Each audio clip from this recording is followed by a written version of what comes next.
Welcome everybody to Talk That Talk, Taking where we have unfiltered, uncensored, uncomfortable conversation.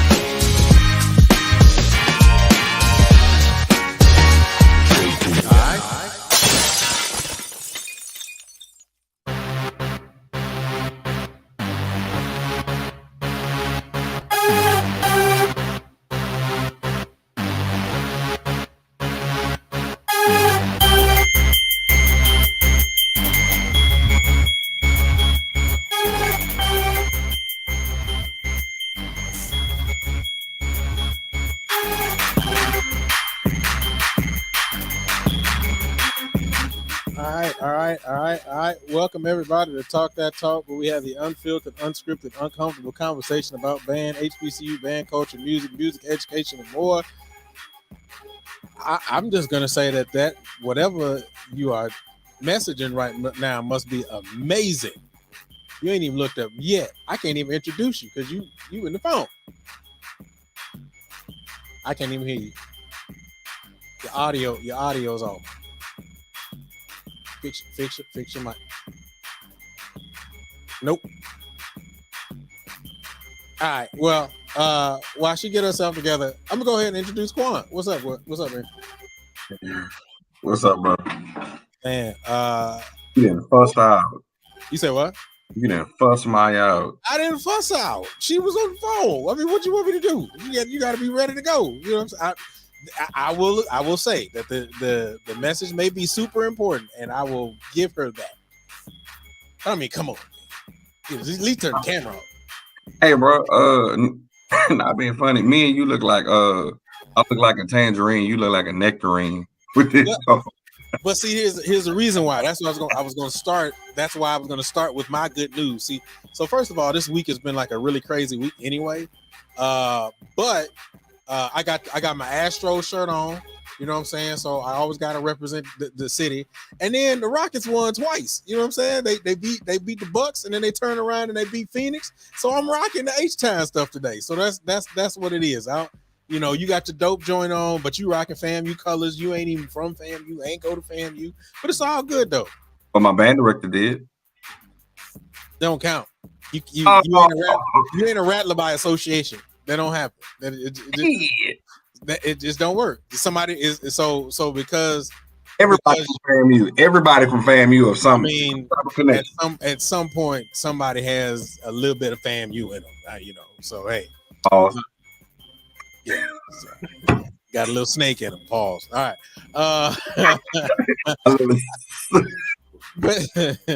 But yeah, man. So I'm super excited, man. You know, the city has been doing good as far as, you know, the sports team. I mean, we still in the bottom, but you know, they're coming up. So I definitely want to give a shout out to them. The other thing is, a lot of people don't know, man, I took a social media fast. So I have not at all been on Facebook, Instagram, and I don't even be messing with Twitter like that, and TikTok for the month of December. I have the most notifications and direct messages that I've ever had in the history of me ever using those platforms. But I do want to say that a lot of people have hit me up about the show. The problem is that a lot of people who hit me up about the show hit me up on my personal pages instead of the show page. So I do go to the social networks specifically for business reasons. So if it's passionate stuff or talk that talk stuff, then I go to it. So if you guys want to throw me some topic ideas, because I've gotten a few of those, you go to Real Talk That Talk on Instagram, and I'll check that out. Or you can go to Real Talk That Talk on Facebook, and I'll check those out as well. But it's been a really, really freeing experience to be able to just kind of unplug from social media and just get away from it all and kind of handle some things, you know, on my own personal time. So yeah, man, that's what's been going on with me, man. I don't know if that's a whole bunch to say, man. Congratulations, brother Donaldson, free at last. He finished his final class. He's free at last. So congratulations to you, brother. My bad. I hit the wrong button. There we go. I said, you heard what I said. Anyway, Quan, what you got, brother? Any good news? Question: Are you recording? No, I'm not recording this part yet. But if we do get in the conversation that is warranted, then I'll press record. But appreciate you thinking about it. Yeah. Man, like many of us who are followers of the DCI world. Man, we're gonna talk about it. We got to talk about it because that's what the topic is tonight. So we gonna talk about it. So just hold up. But anything else outside of that, Smiths. God is good. All the time. All the time. Man, hey, see, he said it right there. Quan repping FAMU. But that ain't FAMU. I can't do the other one. I don't want to do the other one. Hey, real talk though, that joint's sweet though. When they all hit that joint, boom. Yeah, that joint's sweet. Yeah, it's fine. Can't even hate on it. Maya, hey buddy.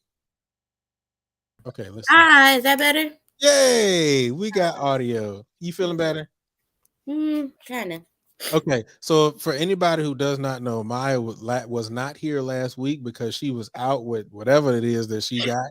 But so we just want to make sure that she okay before she get to talking on here. You still got the snotty nose coughs and all that? Are you good? Yeah, I don't have that thing, but I got something, but I feel better. It's just kind of like it's off and on. Okay, all right. Some moments I'm okay. Some moments I feel a little bad, but I'm gonna try and tough it out as long as I can. I'm about to say you're gonna tuck it out on. How you gonna tuck it out? No, but so outside of you being sick though, anything good happened to you? Anything band related? And if anything, just go ahead and spit it out right now. No, because I've been off the radar. I've been in the bed trying to feel better, so I don't even know what's going on. Well, you're feeling better, so that is something good that happened. Yeah, I'm feeling better till I'm not. You hear it? Yeah, you got a little stuffy stuff, but it's all right. We gonna make it through this. We gonna make it through. So yeah, I'm glad to have you back. You missed one heck of an episode last week. Yeah, no, my word in heaven. Yeah. You missed it. It was a good one. What are you working to right now? I got a couple of things I gotta look at that I didn't look at earlier that just came through from my northeast, southwest. Them people over there on the left side. Got you. Absolutely. That boy Chuck said you need some tussing. Yes. Hey, and no, it's a joint called tussing. It ain't Robitussin. I thought that was Tussie. No, that's deodorant. Yeah, you gotta know your tuss. You can't say the wrong tuss.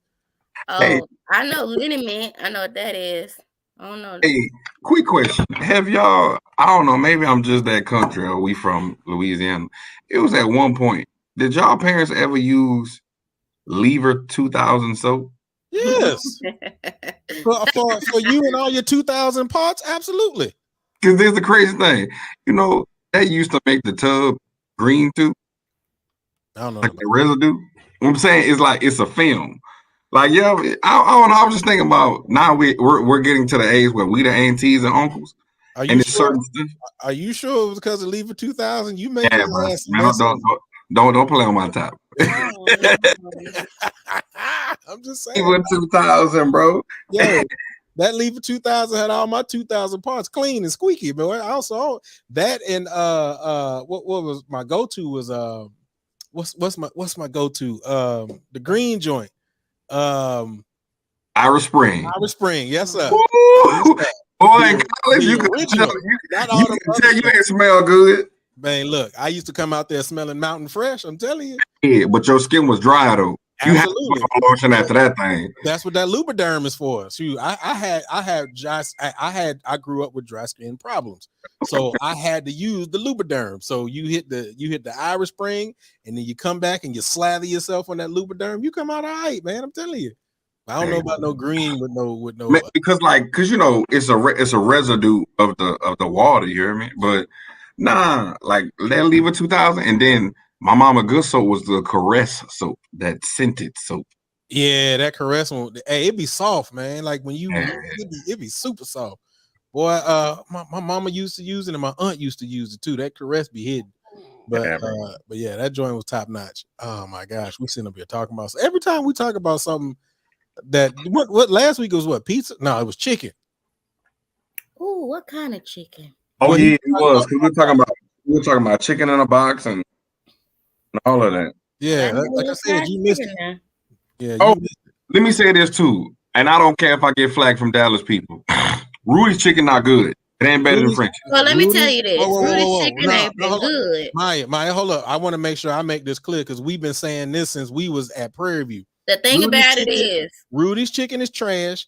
And what's the other one that everybody talks about down here? Williams. Williams is trash. Now, Williams better than Rudy's. Williams tastes like old churches.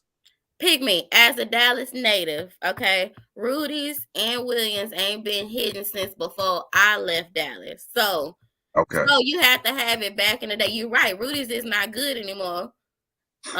Williams is hit or miss, but it was not what it used to be. Just like Fuel City used to be good a long time ago. It's I not heard good about them no more. tacos. The tacos. Fuel City not good no more. Now it's the Chevron station on I can't think of the exit. I'll figure it out. But that Rudy's sweet Georgia Brown ain't hitting like it used to be now. What? Now that early 2000s, Rudy's, Williams, Sweet Georgia Brown, now that hit.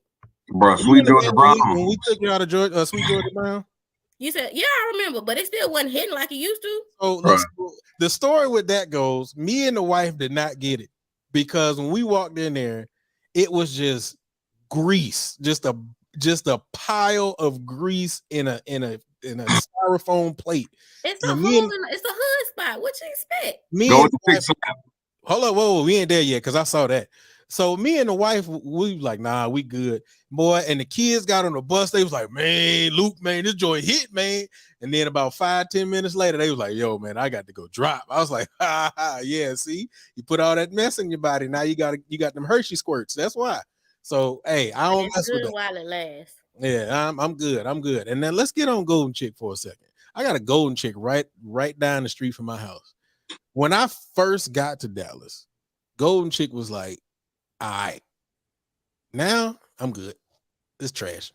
It depends where you go, bro. Yeah, it depends on what that little spicy tender or if a half and half. That ain't even spicy. What it is, you gotta ask for extra spice. It ain't spicy, man. You gotta ask for it's not spicy, but it's flavorful. You gotta ask for the extra spicy. Oh and then they got the little chicken wings that you can get that spicy. Chicken wings is phony.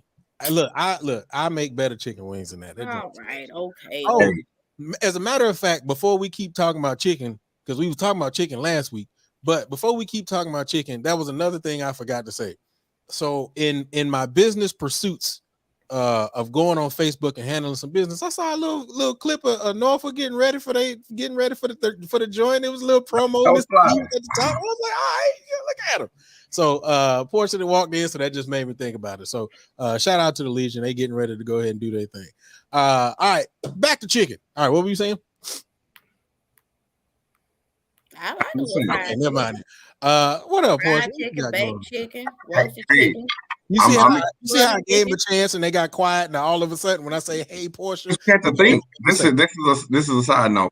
I'm happy because for those that don't know, we were selected to march in a what is it? 4th of July parade. My bad, I can get out. 4th of July parade. So we're planning on visiting Norfolk. It's gonna be the summer, but we excited because like we starting to plan it. And Balls was like, we gotta come and see Miss. The kids call you Auntie Portia. They was like, who that lady who we can't curse around? So we got a fan base. I'm just gonna let you know I'm going on that trip. I'm just going ahead and let you know right now. Oh well, guess what? I'm blessed on that trip. We're gonna speak it into existence. I'm gonna take kids to fly for the first time. I don't know how fly for the first time. I would love to do that. You know why I would love to do that? This is the reason why I would love to be on that trip. See, now I would generally have this part of the conversation with Quan off the air, but I'm gonna have this conversation with him on here because when Willeridge went to the Macy's Thanksgiving Day Parade my senior year, remember that was right after 9/11.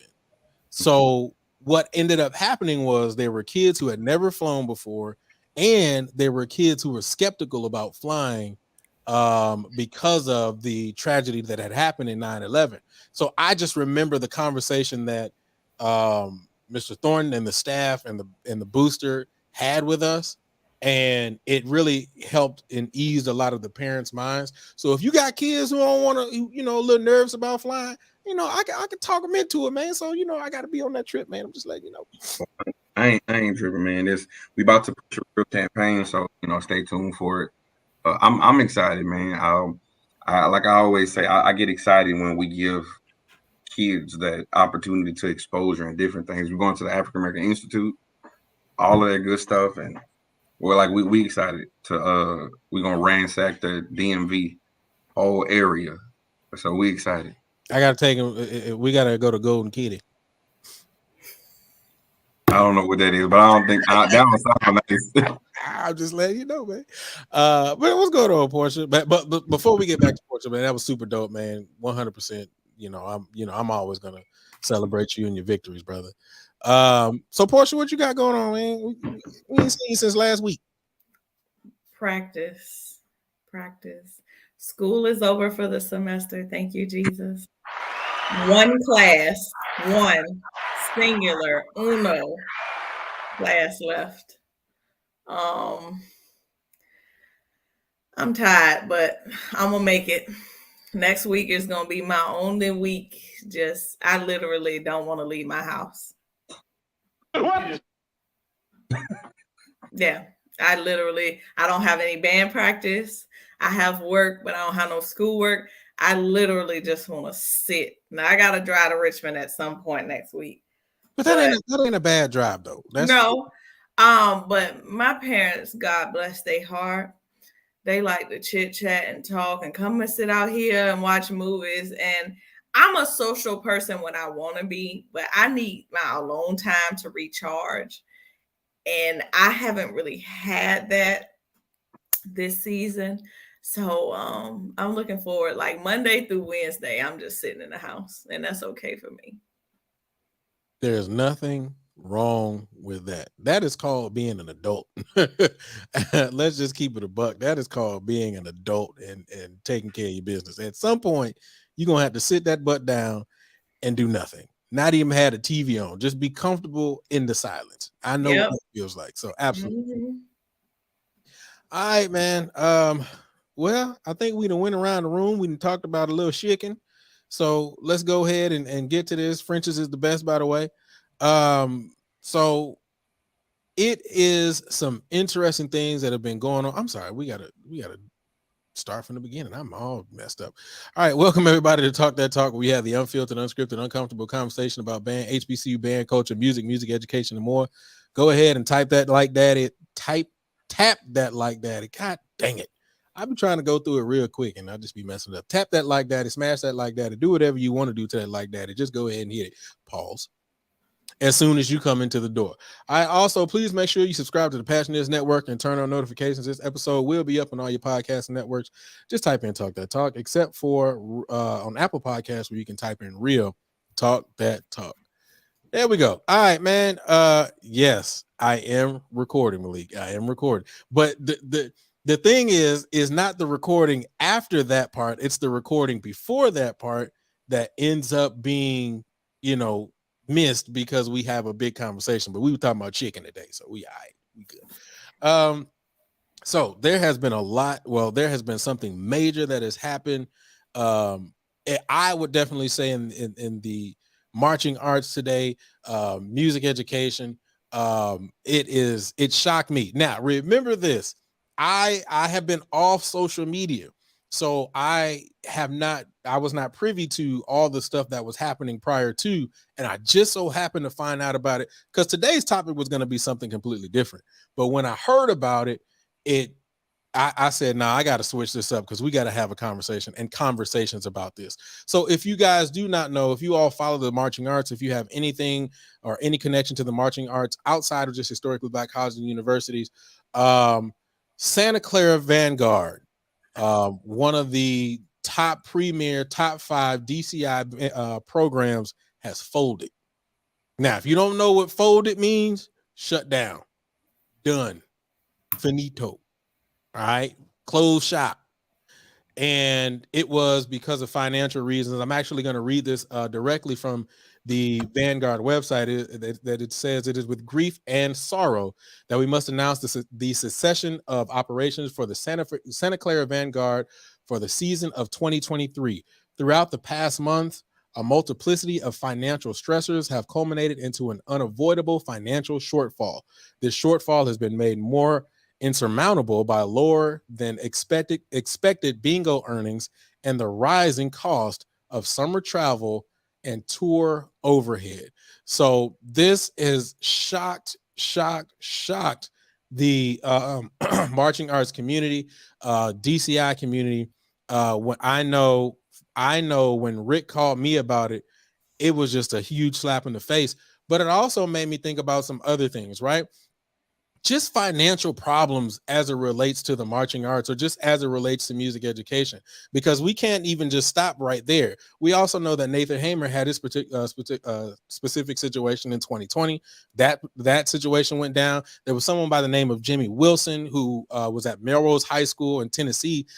He got hit with theft for about $1,000.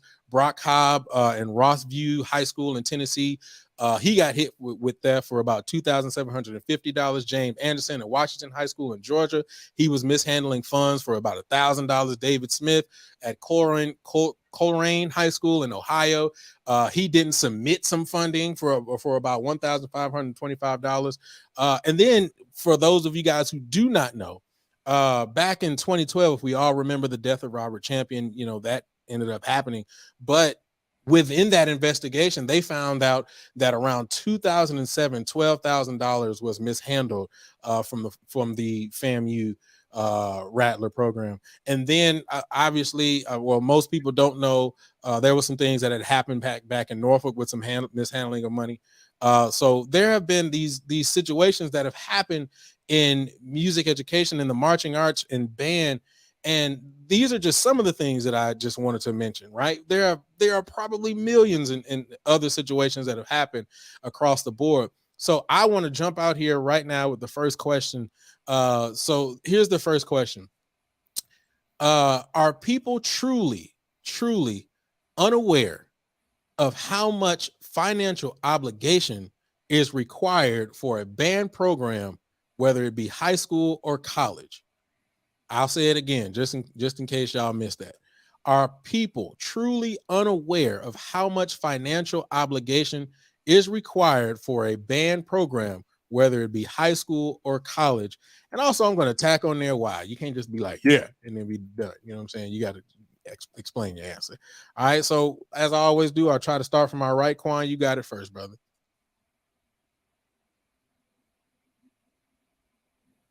All right, absolutely. No one knows. No one knows. I'm gonna try to briefly say it, but I'm gonna give you like two scenarios. The first scenario is from an administrative perspective. They don't know. They don't know, and I'm gonna speak secondary. I can't too much speak about the collegiate level. But I know for a fact from the secondary level, let's speak about scheduling, right? Then we could roll in finances. We all know that more kids that are in your school, the more funds that a school receives. For the state of Texas, you have to have 12 kids in your course to not confiscate, but basically compose a class. All right. Many times, depending on the area, socioeconomic status or whatnot, some kids, they have learning deficits, so they're behind. And so what happens is you may have a legit 30 to 40 piece band, but they're not in your class. So guess what? That may cut your funds and your salary as a band director because they're not in the class. And so it's a difference between class and then after school program. Unfortunately, you have a lot of great band directors that are functioning with an after school program instead of being in your class. Now, how does that affect your money? Because certain school districts are what's called uncentralized. That means all of the money goes to the principal. And if all the money goes to the principal, guess what that means? If that principal don't rock with you, you ain't got no money. So no, they don't know. And many of them, and Portia has stated this on the show several times, many things that we do it by ourselves, and they feel like that's sustainable when it's not. And as I'm realized, I'm only 35 years young, but at the age of 40, I don't want to have to keep rebuilding a band every 3 years. And that's why you have band directors that have burnout, because they got to rebuild every 3 years. And most of their students are after school. Myself, when I became a high school band director, the fine arts director literally said, "Hey, you're doing a great job." And he just polled the kids, because he came after school to do a master class. He said, "How many of y'all in the band class?" It was like 4. But I had 40 kids on stage. He took me to the side and said, "Hey, bro, I can't fund an after school band club. They got to be in the class." And until he sat down with the principal, that's when it was like, "Oh, my bad. I didn't know." Did it get better, over a little bit of time? Yeah. But is it where it's supposed to be? Absolutely not. I also look at situations such as why, and I'm just, this is opinionated, why some misappropriation of funds happen is because, again, you got to rob Peter to pay Paul to get things done. Because at the end of the day, that invoice got to be taken care of. Period. We on the show, we spoke last week, Alabama State is offering $40,000 for an assistant director of bands. I was hoping that you weren't going to bring that up, because so for those of you all who do not know, I don't mean to stop you, Quan, because I know you were on a roll. Yeah. For those of you guys who do not know, outside of the private chat that we have on here, Portia was flabbergasted, to say the least, when we talked about the financial part of positions, right? And so much so that we have a text group, and she mentioned it the day after the show, because she was still shocked, right? So I think, was it today or yesterday that I made sure that I posted inside of the text group not only the position but the salary for said position. So and I didn't respond, because when I saw it, I just threw my phone across the room. I was like, "This is trash." I thought you were at practice, so that's why you didn't respond. No, I saw it, and I was in Bathea's office and just threw my phone in the couch, and he was like, "What's wrong with you?" I was like, "People crazy." I couldn't even deal with that. Right.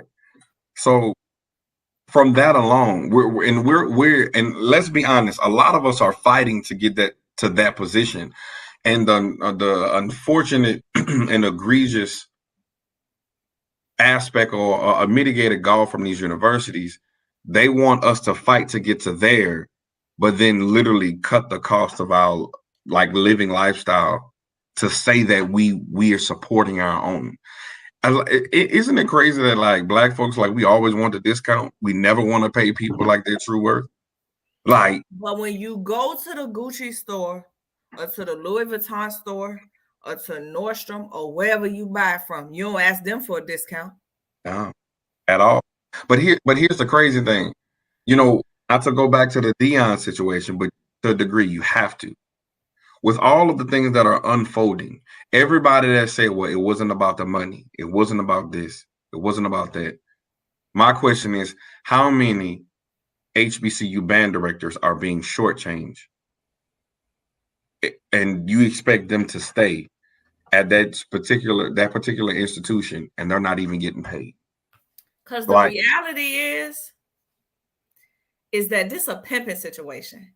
There are a lot of band directors on a PWI level who have marching bands getting paid way more and spending way less time. I mean, but they is there till 11, 12 o'clock at night, almost every night. It's not even comparable.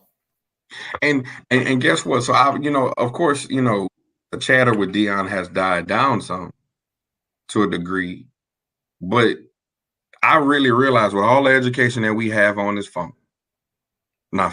Zoom, stream. You know what I'm saying? I'm about to say we ain't no Zoom, man. Come My on. bad. On on this podcast, all the education that we had, people still will look at us like, for the culture, take the cut. But the culture don't pay you. Or my mortgage. That's all I'm saying, bro. So like when you look at the totality of that, administrators, they don't understand the financial obligation or the fiduciary responsibilities of how to run the band because it doesn't affect their bottom line. It don't affect their pocket. The band look good, you make them look better. The band is sorry, they can replace you. If that's not systemic, then what is? Okay. Here we go, Portia. Are people truly unaware of how much financial obligation is required for a band program, whether it be high school or college, and why? They're completely lost, but I feel like part of it is because they want to be. Especially if you're making it look good. If you're making the struggle look good, they have no concern for you or what's going on over there. I say it all the time. I don't understand. I take my hat off to William Mathey and Stephanie Sanders. I don't know how they have sustained this program. And this is the one I have inside knowledge of, but I know it's that sustain this program on the money that they've been. I mean, the cost of everything is going up, but the scholarship money the same every year. How does that work? You know, they have no idea what it takes to move an entire program and to get things done and how much things cost. And I'm gonna be honest, most bands aren't getting the actual funds that they need to operate properly. Most bands are making it work. But the downside is if you stop making it work, they want to get rid of you. Because the problem is you, because you've been making it work. I just think people are completely oblivious. Everything costs. Everything costs. You gotta pay to stay in the dorms for band camp. I just said, why do we have to do that? We're getting the band together for your university. Why do we have to pay? You have to pay to feed the people. And don't talk about going on no trip. I think all the SWAC schools rich, because what I'm telling you is I know what it takes to move the Legion for one weekend. And they have bigger band programs, more, it costs a lot of money to travel with a band and to get it from point A to point B. And that's just travel. That has nothing to do with uniforms. That has nothing to do with the financial situations of the students. I don't know about anybody else, but when we get close to deregistration, the bottom fall out.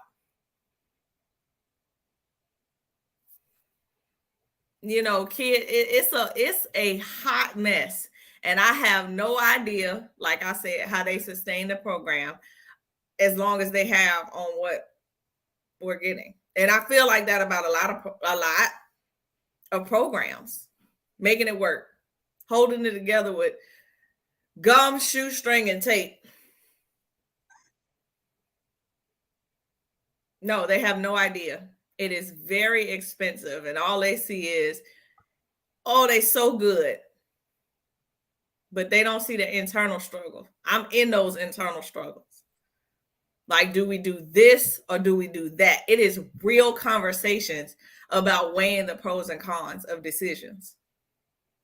That to me shouldn't be a decision when every time you have something on this campus, your expectation is that we there. Every time somebody needs a draw from the area, your expectation is that we're there. But we ain't get no extra dollars though. It's a pimp situation. I'm telling you. That's how I feel about it. I'm probably not supposed to say that, but that's how I feel. That's Portia's personal opinion. That's how I feel. Pimp name Slickback. So before I get to mine, I do want to comment on something that you said, Portia. Inflation is real. Inflation is super real. The reason why I say that is because, and I want to be very, very honest with you and everybody. It has been a long time since I went to the barbershop. Like literally walked in there and went to the barbershop. I started taming my own self, and that was before all of this stuff when I just had a little goatee daddy. Back when I was an undergrad, and been doing it ever since. So quick story, I made the decision to try to go and get my hair cut and just walk into a barbershop. And so I sat down in the chair, and last time I was at the barbershop, they were like, yeah, $10 for a cut. That was, that was normal. I go in there and he hit me with the $26. I'm like, for a cut? He's like, yeah. You want enhancements? It's like, what the hell is an enhancement? He was like, yeah, the cut is 26. If you want enhancements, I think he was like, it's 80 for a haircut. So I was like, nah, I'm just give me the regular daddy, right? So I turned around and I was gonna go back, you know what I'm saying? Because it feel good to let somebody else just cut your own stuff, right? Instead of you sitting up there trying to figure it out and getting confused, looking in the mirror, going right when you're supposed to go left, right? But my point is, so they were like, yeah, they wanted to keep up with today's market of haircuts, and so they changed their prices. And the prices, I think it was $100 just for the regular cut, and then it was like $250 for the enhancements. I'm like, for a haircut, bro, I don't give a goddamn what you doing. I ain't paying no $250 for no haircut. I'm sorry. Look, now I ain't gonna say what I want. Somebody paying it though. That's the problem. That's the problem. Is somebody paying it? But I don't care what you saying. My cousin is a master barber. He don't charge nobody no $200. That's celebrity barbers on Miami Strip. So whoever that is, he a lie, and he better have a blue verified check next to his name. Listen, let me tell you something, bro. I know I've seen at least 2 to 3 barbers whose base payment is $250. You got to schedule the appointment, daddy, but it's $250. And I don't care how much you master your barbering skills, because that's dope. My brother was a barber. My brother went to barber school. My brother could cut. But I tell you what, my brother was charging $10 for a cut. Now that was a long time ago, but I'm still saying my brother could cut. And I ain't paying no, I'm not, listen, you got lucky when you got that 26 from me, because I was reluctant to pay that, because I remember a time back in my old age, or young age, when it was $10. So inflation is real. I understand, and I know we ain't talking about goddamn on barbering school and stuff, but I know these newfangled clippers. You got the wireless daddies. You got to have 3 and 4 different edges for different things. And listen, that thing, those joints cost minimum of about $200 for those. You say $10 for a haircut? Haircuts ain't been $10 since Crank That. Yeah, bro, you missed that whole conversation. Nah, I heard it. I just didn't want to interrupt you. Yeah, it was $10 for a cut. Now that's where I stand at. I want my $10. It's already bad enough the Whopper ain't 99 cents no more. So, and I don't even eat beef no more. But when I go by there and I see that the Whopper ain't 99 cents, that's a problem. So I'm just saying, inflation is real. All right. So, Portia, you're absolutely right. And I have a problem with that. I just, for me, it's almost a slap in the face to see how much weight, or not necessarily wages, but prices are going up, but so many things are staying the same, and that really bothers me. It Yeah. But yeah, let's move on to Maya. I'm sorry, sweetie. You know, I just kind of I went off on my own tangent. Maya, are people truly unaware of how much financial obligation is required for a band program, whether it be high school or college, and why? So okay, I think like in terms of the masses, sure, possibly unaware, but I think for those, if we're talking about internally, administration wise or whomever, I don't think it's unaware. I think it's more so I don't care. You know what I'm saying? Like out of sight, out of mind. You've been making it work for this long. It's not until somebody starts shaking the table and them screws start coming loose. You know what I'm saying? Like you saying like, no, this ain't gonna work. I remember when y'all first got there, you know what I'm saying? Like there was some stuff that y'all had to do behind the scenes, and y'all was like, no, this is not gonna work. We need to do something different. And it wasn't until that happened, people standing 10 toes down and making it say, like, yeah, this may have worked, but that ain't the right way of going about things. You know what I'm saying? So but I think I say I don't care because when you start shaking that table, now all of the underhanded, and yes, we know it's always underhanded stuff that's going on. Now you messing with my pockets. You know what I'm saying? Now you messing with my good money, my six figures, and this, that, and the third. What you doing all that for? You know what I'm saying? So it's not necessarily an unaware. I think it's just really I don't care. And I mean, like we saying, minimum wage has been the price that it is for how long? Or the wage that it is rather for how long. Them folks in the Congress or whomsoever just voted against the construction workers or whomsoever for not being able to have their sick days because the people that's making the decisions, it don't affect them. It does not readily affect their daily life, so they have no care for it until, well, not even until in those situations. But if we're talking about potentially HBCUs or just the music world in general, band programs in general, sometimes even shaking the table doesn't necessarily warrant any growth or any new measures either. So, like I said, it's definitely not unaware. They know exactly how much it takes. Because you putting these students over here on the 757, whatever, you know exactly how much it takes to do this, that, and the third, to move these things around, to schedule these hotels and to have food and to have this, that, and the third. It's just they don't have to worry about it because it doesn't necessarily fall in their list of responsibilities or things that readily affect them. So I ain't got to worry about it until I'm forced to. Okay. All right. You guys were kind of going, well, more or less Quan was kind of going into the next topic, but we're definitely going to talk about it because I think it needs to be discussed in depth and a little bit more. So let's do this right. First of all, welcome everybody to Talk That Talk. We have the unfiltered, unscripted, uncomfortable conversation about band, HBCU band coaching, music education, and more. And y'all go ahead and smash that like daddy right now. Don't even wait. Smash it as soon as you get into the room. I was gonna say something else, but it was inappropriate. Go ahead. Also, please make sure you subscribe to the Passionate Network and turn on notifications. This episode will be up on all your podcast networks. Just type in Talk That Talk, except for on Apple Podcasts where you can type in Real Talk That Talk. Quan kind of hit on it a little bit, but I do want to go in depth with it. I'm gonna go back around the room. So we're gonna start with mine first. She had to get that phlegm up out of throat. Here we go. Does band director wage put some play?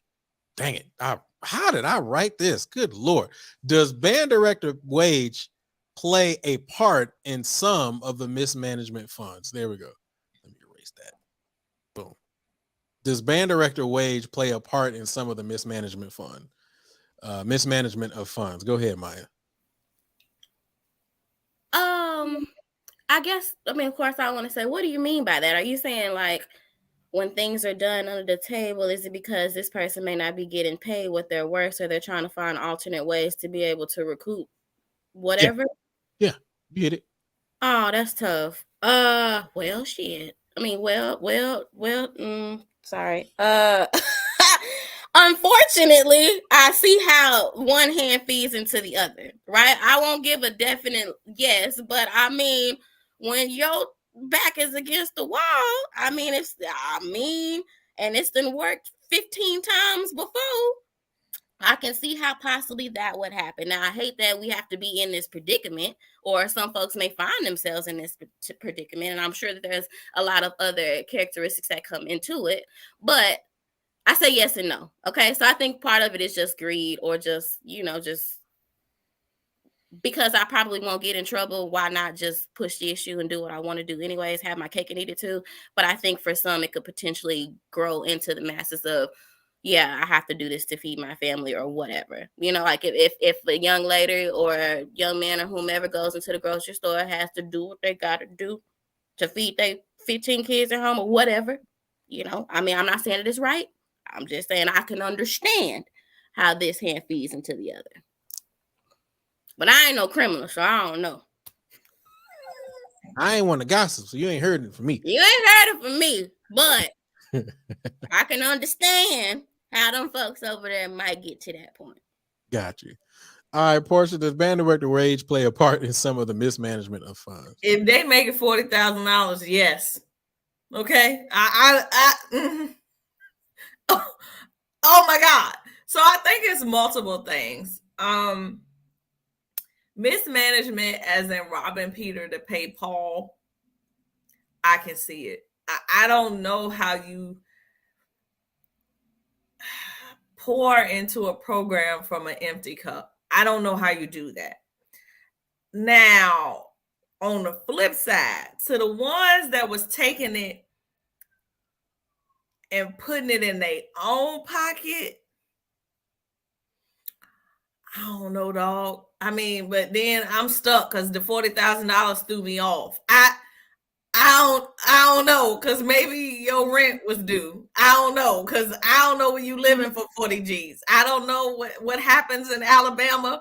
I don't know what happens in Mississippi, but in Virginia, you live in the hood, okay? It is nowhere nice that you live for $40,000, okay? Because you're not even taking that home.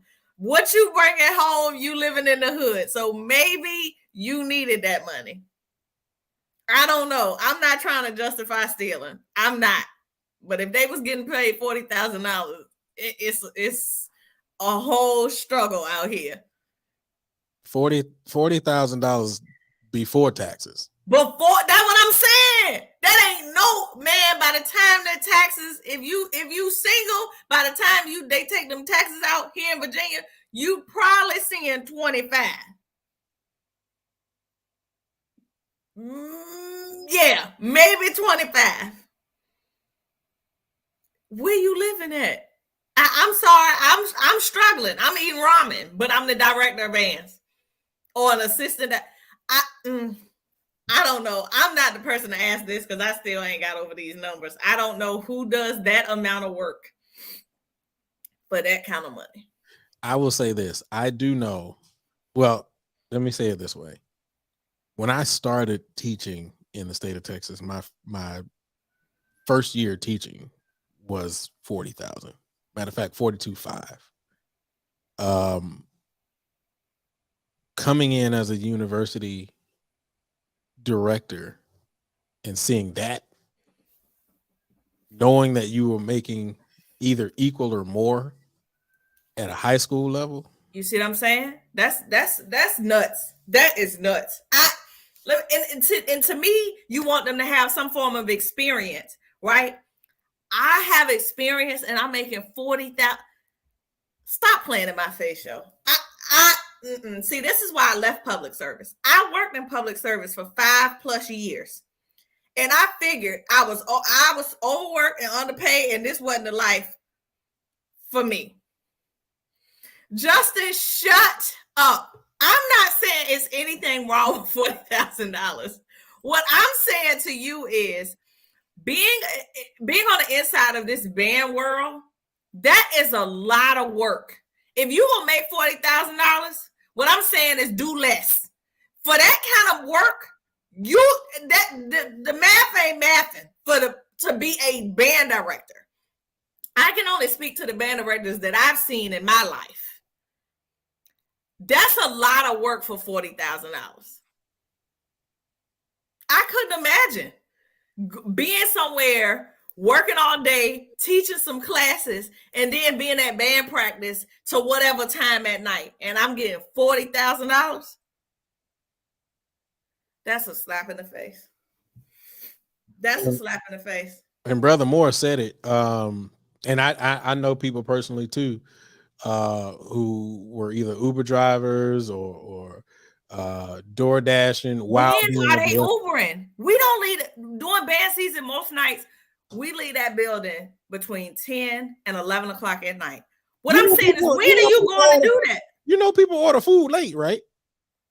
Yeah, but what kind of life is? See, no,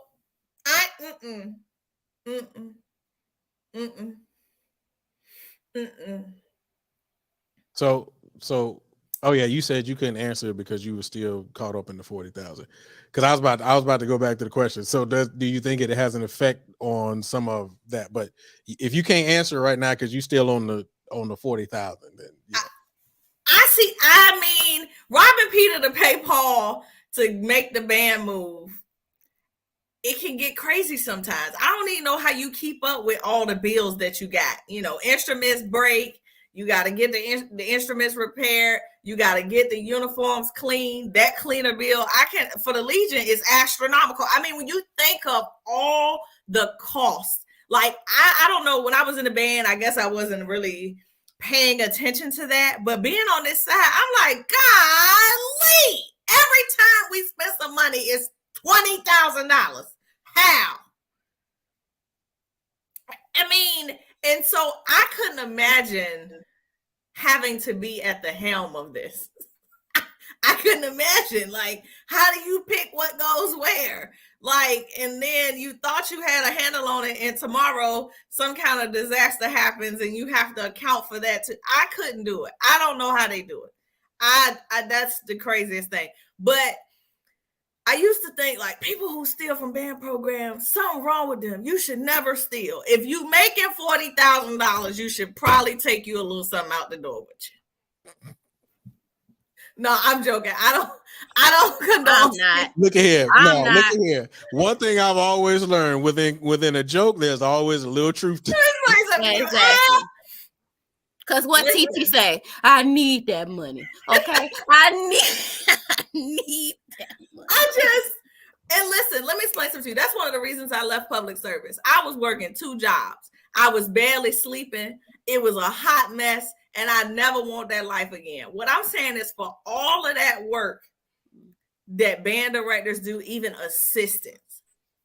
We had assistants, you know, when we were there with the Dream Team, they all did a lot of work. Wow is all I can say. It's gonna take me a little while to get past that. I don't. So before I say this, pause. Quan, you got your pimp nuts in your hand? Because I saw you back here. You was hitting the shake dad, and then you put them in. You know, that's what the pimps do. You know, they come back and, you know, put it in there. Oh, okay. All right, good. All right, cool. But I hit the pause before I said it though. So, you know, hey, there you go. But yeah, Quan, does band director wage play a part in the mismanagement of funds? Absolutely.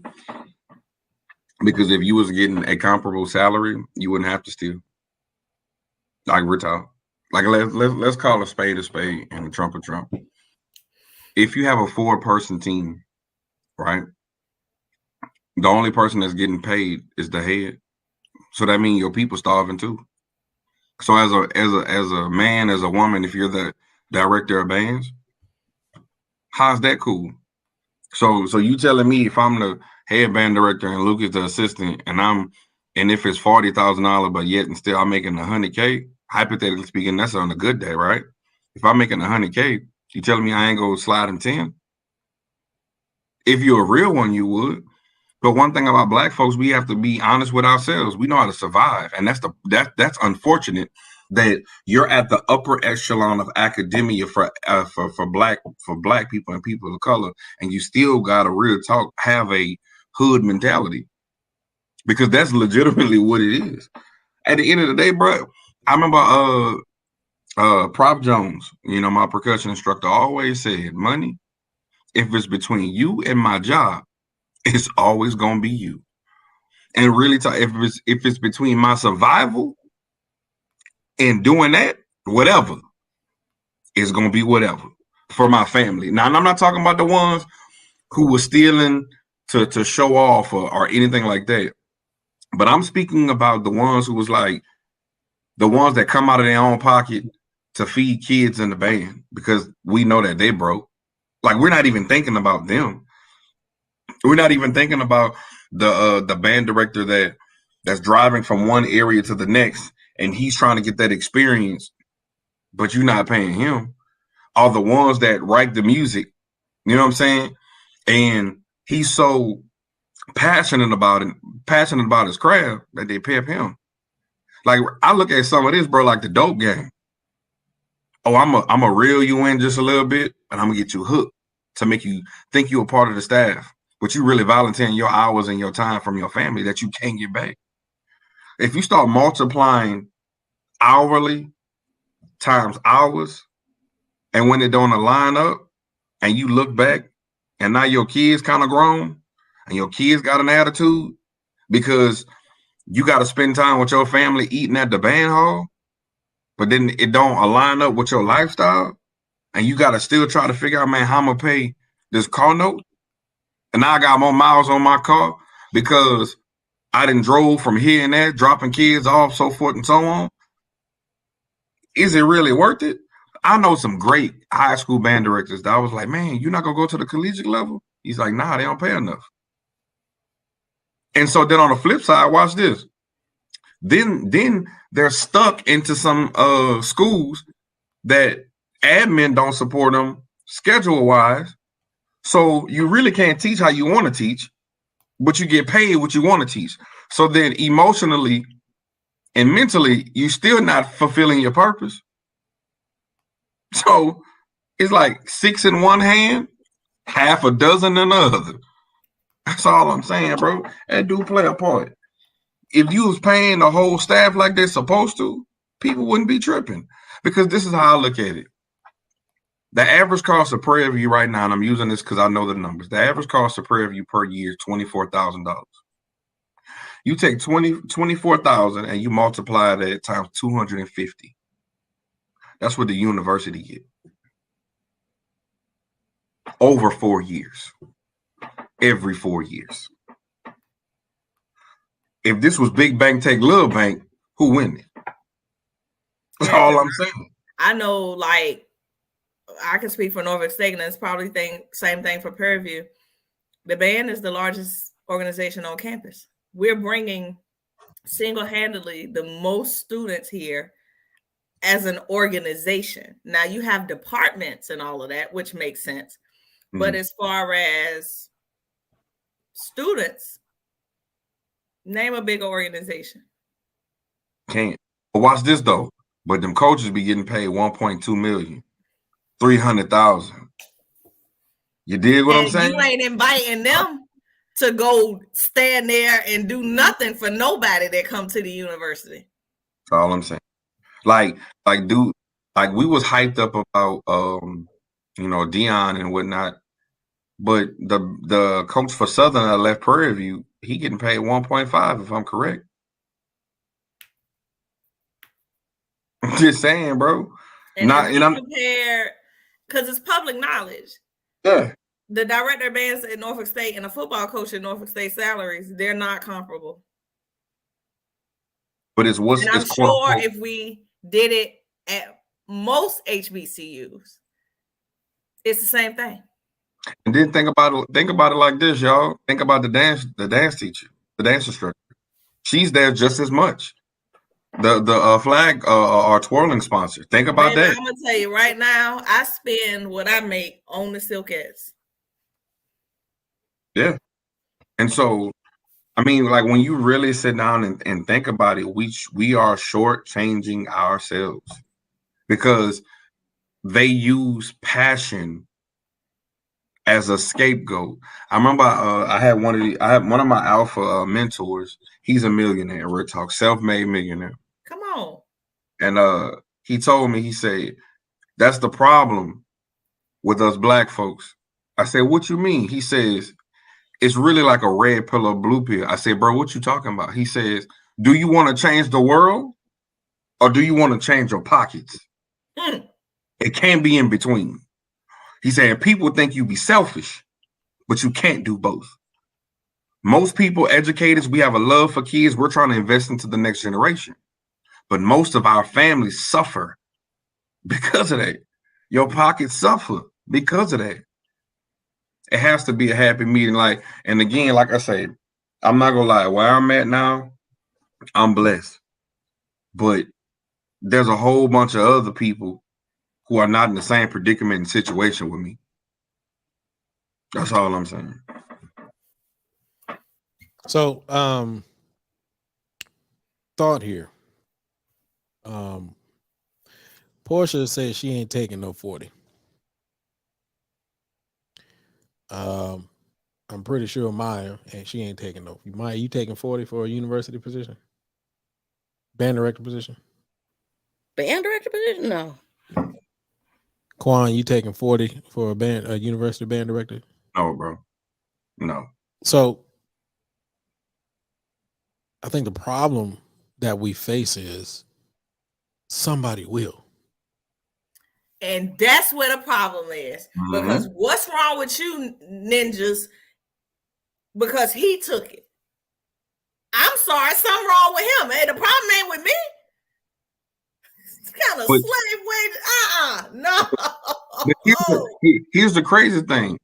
He'll take it and try to build it up.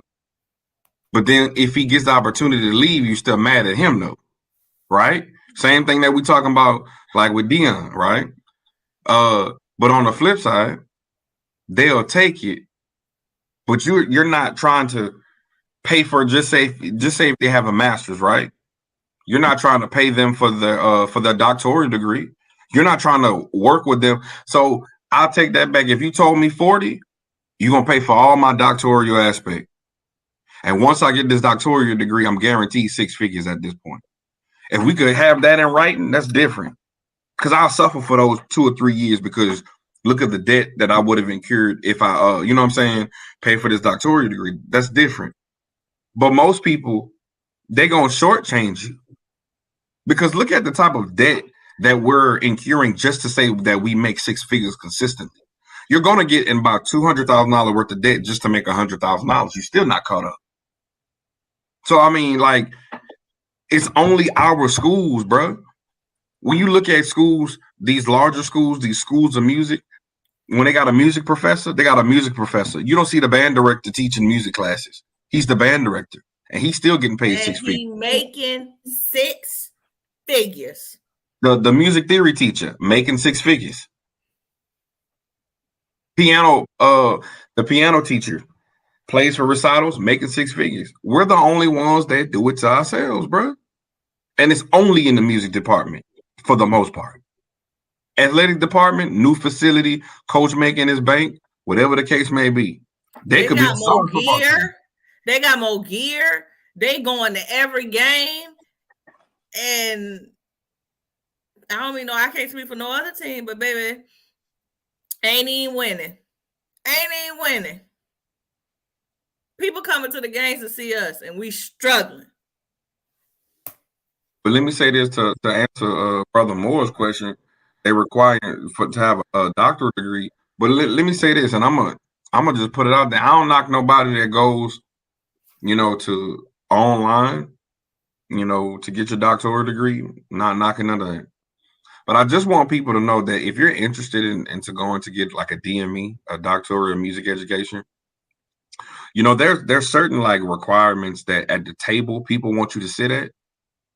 That when you don't go through a real residency, they really frown upon you. Well, I don't mean no harm. How much you expected me to have a doctorate degree? How much is you paying for that? No, but I'm just saying like. No. I got what you were saying. Yeah. Message received. But you can't expect me to have no doctorate degree and you paying me peanuts. Right. Would a doctorate degree get you 60? Yeah, because then that university is required to pay you for that terminal degree. Yes. That only gets you 60. No, that gets you 6 figures. You get 6 figures. Okay, let me be quiet. Go ahead. Are we I got talking about questions. Are we Okay, talking I'm about a so glad I left PWI? Or are we public talking about a service. I historical be black feeling college? bad sometimes, but not no more. No, so from my knowledge, when you at HBCU and you got a doctoral, yeah, they're gonna have to up the antes. But let me be clear: if you're at a PWI and you got a master's degree, that's because of other stuff.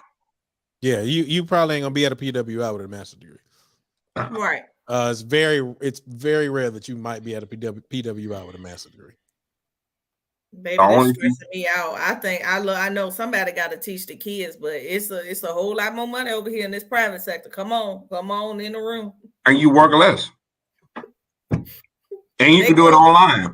And they get on my nerves sometimes, but I log on to this computer every day. This is my office right here. Okay, that's why I come. I walk from my bedroom to the shower to this. Okay, it's 10 feet. Okay, and they get on my nerves sometimes. But they pay me to get on my nerves. Okay, they pay me. But guess what, Portia?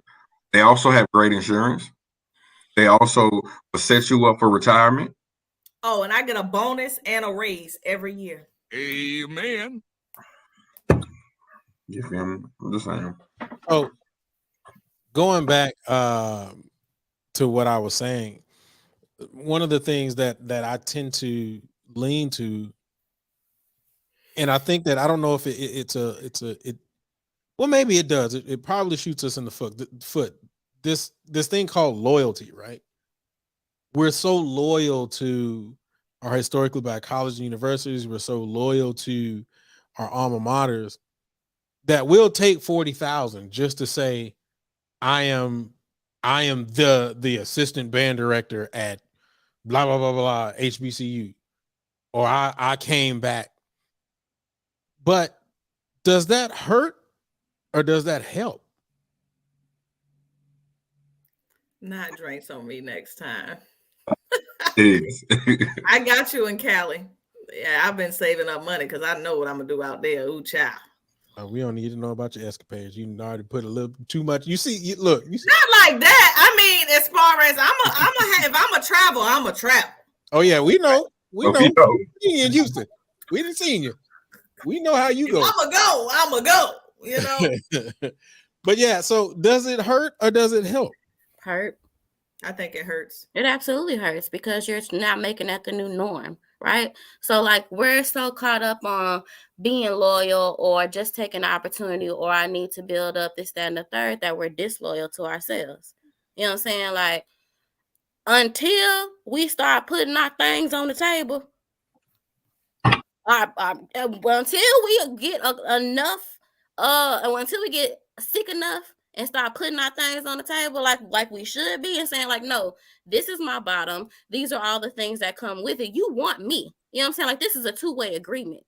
We get so lost in that one-way agreement of, oh, I just need a job. But look what you're bringing to the table as well. You know, that's when the room starts shifting. And as long as people continue to accept it, it will continue to prosper. It will continue to go forward and we will never get anywhere. I've never worked in the school segment. I mean, past me being an undergrad. But I made that notion for myself when as an undergrad student working full time, I was making the same thing as people with degrees and such. That don't make sense. You know what I'm saying? But until you get sick enough or you're ready to start saying like, no, or I don't have to take this. This is not my worth. Then it's going to continue to keep going that way. Because they can always say, well, I'll find somebody. Until we get sick and tired of being sick and tired and say no, there will always be somebody that's going to fold. And it's going to be like folding chairs. All down the thing. I'm going to give you this perfect example. Everybody we follow in this YSL stuff, right? With what is YSL? It's a rapper group, Young Thug, Gunna, and some other rappers, right? Okay, thank you for explaining. You're welcome. So I'm glad you asked that question because I went straight to the designer. Hey, I was gonna say now you got Balenciaga, but what do YSL do? I honestly thought it was like an acronym on social media. So it's an acronym for a designer. I went straight to the designer. That tell you what my child. Okay, go ahead, Quan. That's funny. So with this Rico, Rico charging whatever. So if you took, and I hate to say it like this, but I'll come across pessimistic. But if you put 12 eggs in a carton and you shook all of them, a few of them gonna crack. That's the same thing they do when we speak about protesting.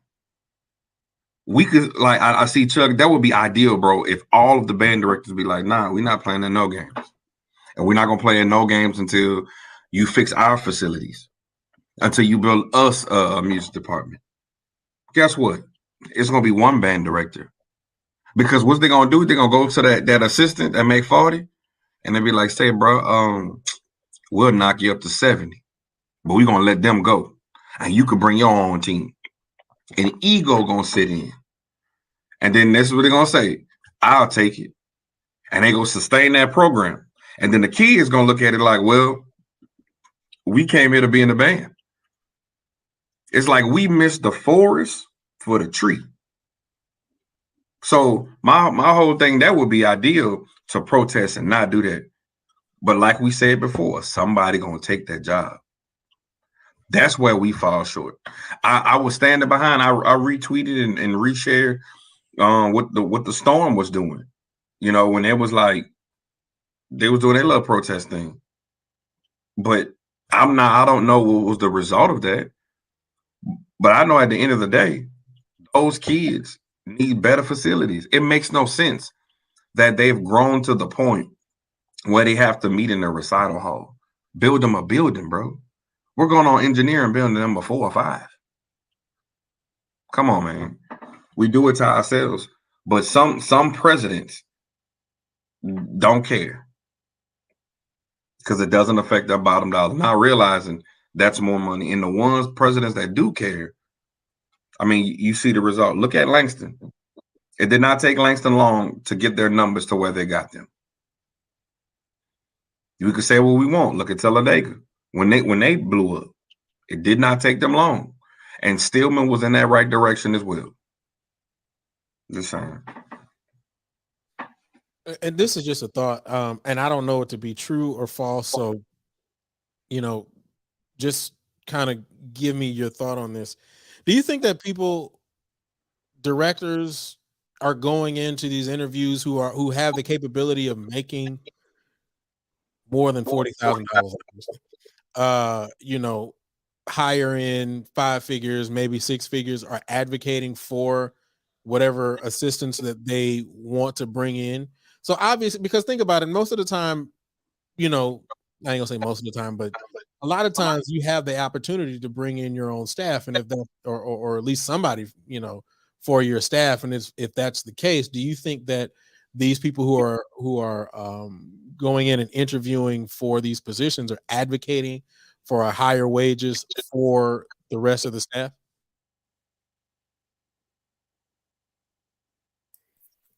I think some are, but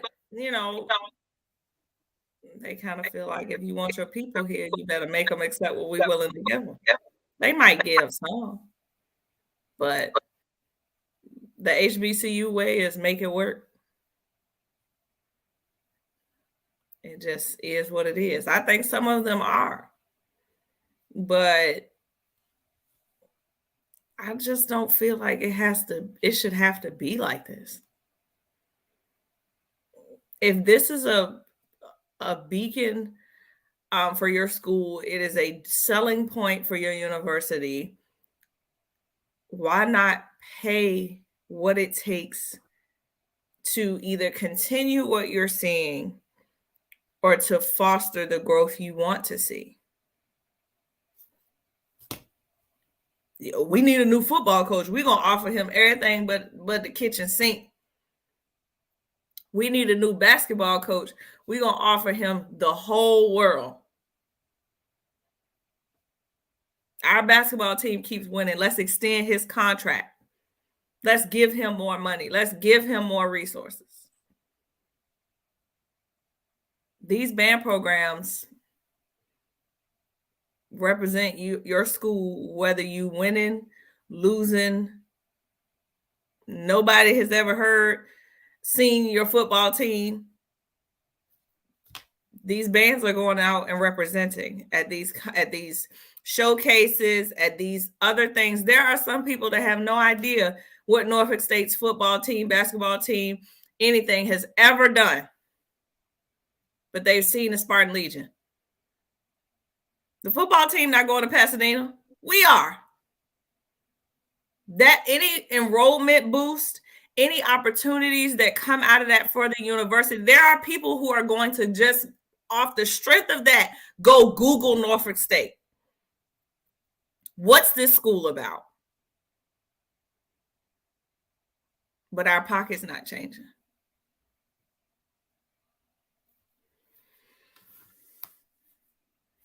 Okay. All right. Hey, What's up? I just gotta ask, like, say, Kokomo Jack, what you talking about, fam? You was like, be careful of the storm. Oh, I don't know, bro. I guess because I'm storm. I be trying to figure out like what people be talking about. That's all. I just be trying to figure it out. Yeah, I saw it. I didn't want to say nothing about it, but I did see it. I didn't get it. It's almost like to kind of give a little context to well, not context, but just kind of piggyback off of this. I got a random message in my on my YouTube feed earlier today from a post that I think NSU Legion put up 10 years ago. And it was a post that was he had recorded the band playing when we talking about the storm. So he had recorded the band playing Back That Thing Up. And at the time, I was looking at the cheerleader because the cheerleader, she's cheerleader, like, all right, she look all right, So I put something in the post on there, and somebody was like, now they wrote this today. Remind you, this was 10 years ago. They wrote this today. You going to hell for looking at the little high school girls like that. Like, what? What are you talking about? Like, and I wanted to respond so bad, but I'm off social media. So I just said, bless you, brother. And have a good day. But yeah, I don't know, man. I don't know why people do that. I mean, and he may be talking about something that may be relevant or may not. I don't know. But I just find that kind of weird sometimes. So maybe Brother Jack, you can kind of explain that as we going through. All right. So let's go on to the next topic, man. Welcome everybody. There we go. Welcome everybody to Talk That Talk. We have the unfiltered, unscripted, uncomfortable conversation about band, HBCU band culture, music education, and more. Man, y'all go ahead and smash that like that. And man, somebody just did. All right, on Facebook. I see you. All right. Also, please make sure you subscribe to the Passengers Network and turn on notifications. This episode will be up on all your podcast networks. Just type in Talk That Talk, except for on Apple Podcasts, where you can type in Real Talk That Talk. Quan, you keep doing this, man. We be in the midst of a conversation and you kind of touch on the topics before we even get there, but it's cool. I don't have no problem with that. So it's the synergy. It is. We got. We wore horns and we didn't even know. Yeah, man. I know. So here we go. Should auxiliary expenses be last on the list of financial priority? There's a reason why I asked that question, but yeah, should auxiliary expenses be last on the list of financial priority? Portia, you got it first because Quan has started one and Maya hadn't started one. So you the next one up to bat.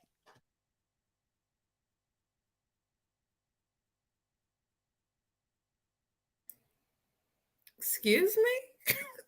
What? Be last on the list of priorities. You try going down the street with just a marching band. See how that work out for you. Right. You see how I'm looking over them on my glasses like, who, excuse me? No. You want me to say it in Spanish, French, everything else? No. I don't. Where we going with this question? On the financial priority list. No, I don't even have nothing else to say because I'm kind of baffled. No, that's all I got. I don't. How dry would that show be? They just standing there playing. Y'all might as well be a damn pep band. I mean, there are a couple programs out there without, full auxiliary squads. I'm just saying, I'm saying no auxiliary. You said their expenses be last, so we don't have what we need. So the Legion going down the street with no guards, no silks, and no hot ice. That's a pep band. I don't know why I laughed so hard on that, but it just, I don't know the way you ended it. But I'm gonna explain it, man. You just gotta answer the question. Good Lord. No, I said no. Oh, okay. Well, my bad. Okay, no, that's all I got. Laughed so hard, the ring light that came off. Oh no, I done busted my rings and stuff. Lord Jesus, legit. All my stuff coming all undone, and I mean, it's so many reasons I could say that. Like, it is a pep band. You ain't got no auxiliary. People just standing there playing. That's a pep band. I'm sorry, I don't know. It ain't no color. It's just okay. I mean, some pep bands now be having their little dances with them. So who be having their dances? I said some pep bands be having their dances with them. Sometimes, but if they ain't got no money, they can't come to that either because they ain't got no outfits, no shoes, no nothing. They can put on some jeans and a t-shirt. But anyway, go ahead, Portia. I'm just playing. Go ahead. Then not only that, it's gonna be dry, but you have to look at how that impacts the morale of those students. If the whole band's struggling, that's one thing. But if the band got what they need, and I'll get to you if I can, it's going to breed some dissension in your program. It's going to breed lackluster people in the program. There's so many things that could stem from them being last on the list. You could not have a coordinator. Okay, I'm done. Yeah, go ahead, Ma. You knew you was next. You knew you was next. Number one, that's sexist. But anywho, should auxiliary expenses be last on the list of financial priority? I mean, of course, absolutely not.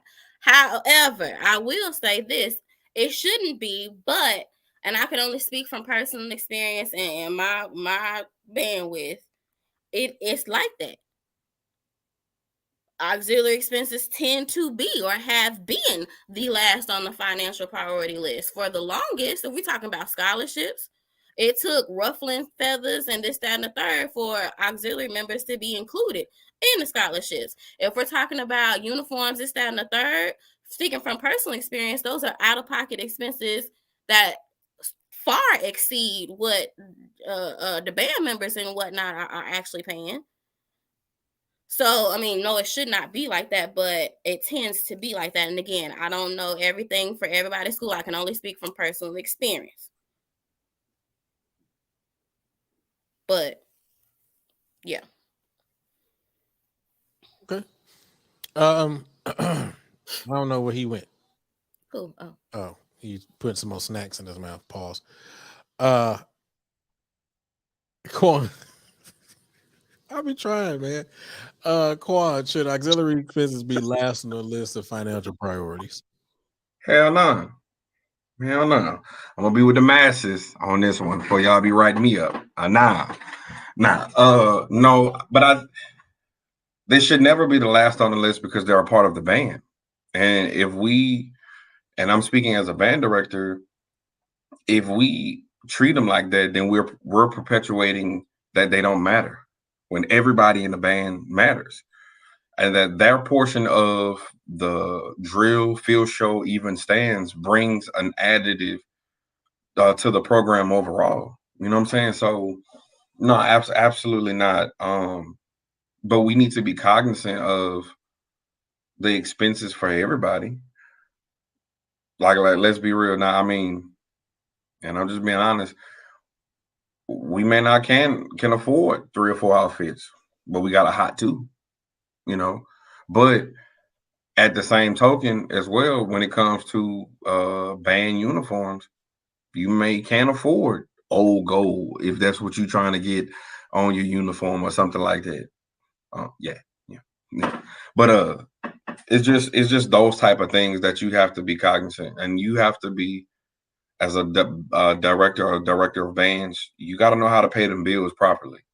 So, but no, for them to be last, no, I think everybody needs to have a priority when it comes to fiduciary responsibility. Okay. So the reason why I wanted to ask that question, now Portia sat up because she was ready for that one.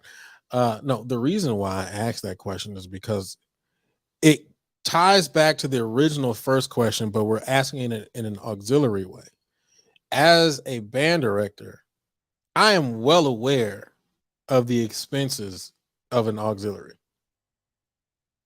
So, do you believe that people are aware that the financial response or responsibility of your auxiliary units?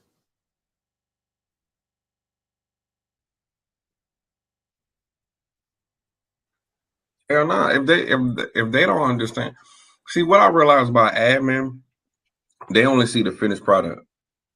They don't ever understand the other inner workings.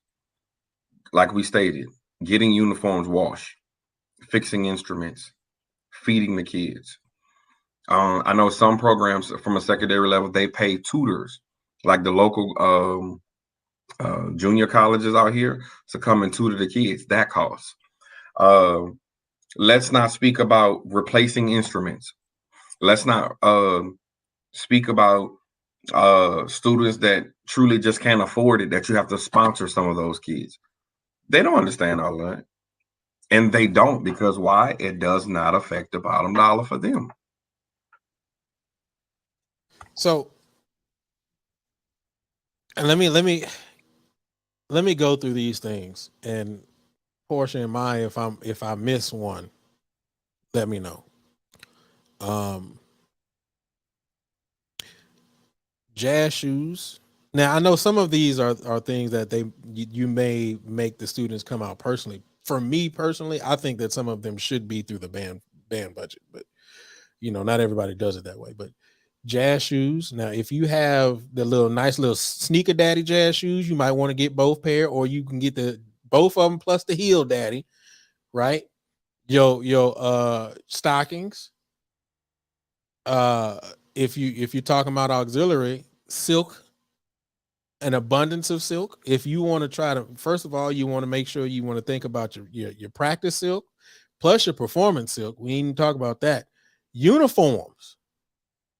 When you're talking about your dance line and you want them to have some type of I was going to say sense of being eclectic, but I don't want to use that. But just being different every time you go out there. I mean, obviously you're going to have a standard uniform, but then, per show, specifically when you start talking about per show, you're going to have a uniform for that. We're talking about on the high school level. A lot of those young ladies may have one specific uniform, but a lot of them want to get a new uniform every year. Not even talking about on top of the uniform, sweats and stuff like that, short sets that they also have to get with the rest of the band. Go ahead. I got a question for you though. When you sign up for band class, what does that money go to? Because you've been a collegiate band director. What does that money normally go to? Because if you have 250 kids, and if you include your auxiliary to register for this course, and they pay that course through their tuition, wouldn't that be considered something like a band fee, like a band due?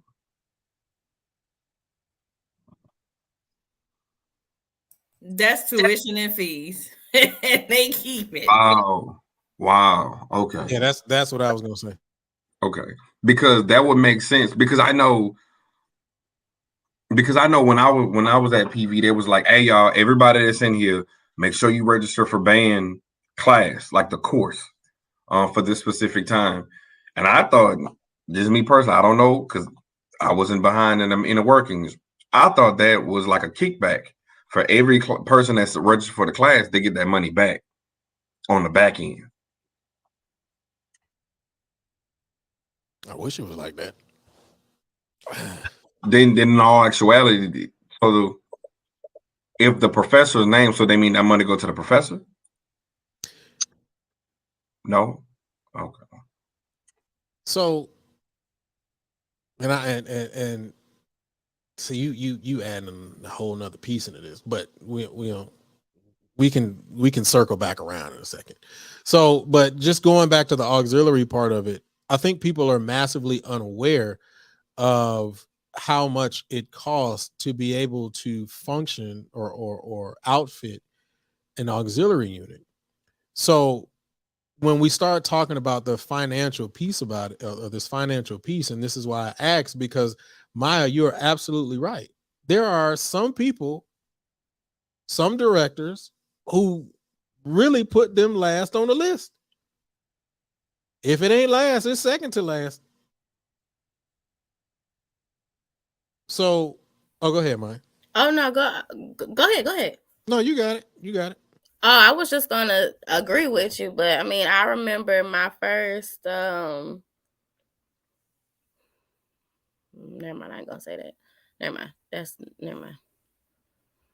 Okay, no, it don't matter. Okay, my first alleged scholarship, I think it was like $250 or $500, something like that. What I'm supposed to do with that? That don't, if we being honest, that doesn't even cover my dues for the year. That's not even, I spend more on tights in 1 year than that. Them damn tights, $35, $40 a pair, and you busting at them things. You might need a new pair every game or two. Please. So no, people don't understand how much them flagpoles expensive. That silk expensive. Sabers, batons expensive. Rhinestones expensive. We ain't even talking about hair, makeup, earrings, all of this and all this stuff is out of pocket. It's only one school that I know of that has a stipend for this type of stuff, and it's more so hair and nails. That was Alabama State. I don't know if they still do that. Let me say this: when I was a silk head, I paid for everything. Exactly. They supplied the uniform and the helmet. The rest of it was my cost. Chanel started this, and I keep it going. Now, the Spartan Legion pay for that. See, I buy the yarn for those tassels myself. I buy that. Because to me, most of them aren't on scholarship. Mm-hmm. Now, I will say these last couple of years, shout out to William with them and Miss Sanders, they've been meeting some needs, and I appreciate that. But most of them not on scholarship. They're giving of their time, energy, and effort. They're offering a service. If I could pay for it out of my pocket, I do. They tell me they need it, I go get it. Because I remember what it was like for me to try. Luckily my parents was like, here you go, I know you want to do this, but everybody don't have that situation. Exactly. So rather than them struggle or scraping, I go get it. And it is what it is.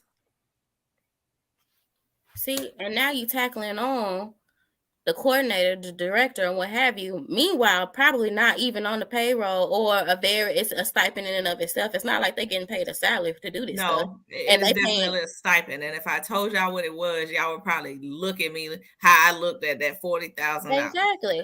And these people, listen, I ain't gonna put nobody business out there. I'm just saying, you can really tell who cares and who doesn't, because a lot of this stuff, just like Portia said, what I get paid goes right back. It goes right back to the girls. You know what I'm saying? And that's not even enough most times. So, I mean, y'all talking about stipends. let's keep it real. In some high schools, they ain't even getting stipends. In some my high school stuff. It's off the love of the program. It's just off the love. I was paying at least $1,000 a year in high school. What they do that at? Crazy. So, yeah, I when we start talking about this funding for band programs, there's only one question I have, and the last question is the final question that I have as far as this funding. So, were you swatting a fly? It was a net. Oh, okay. All right. So let's do it the right way. And also, after I ask this last question, I'm going to open up the room for you guys to come in. So welcome everybody to Talk That Talk, where we have the unfiltered, unscripted, uncomfortable conversation about band, HBCU band culture, music education, and more. Y'all go ahead and smash this like daddy for this topic, man. Everybody up here and everybody in the comments. Yeah, matter of fact, y'all just smash it like daddy for yourself. All right. Also, please make sure you subscribe to the Passionate Network and turn on notifications. This episode will be up on all your podcast networks. Just type in Talk That Talk, except for Apple Podcasts, where you can type in Talk That Talk, or Real Talk That Talk. I was wondering what you were slapping at first. I'm sorry. My mind went somewhere way. All right. So final question. What do you feel? What's the best way to resolve the mismanagement of funds? What do you feel is the best way to resolve the mismanagement of funds? Quan.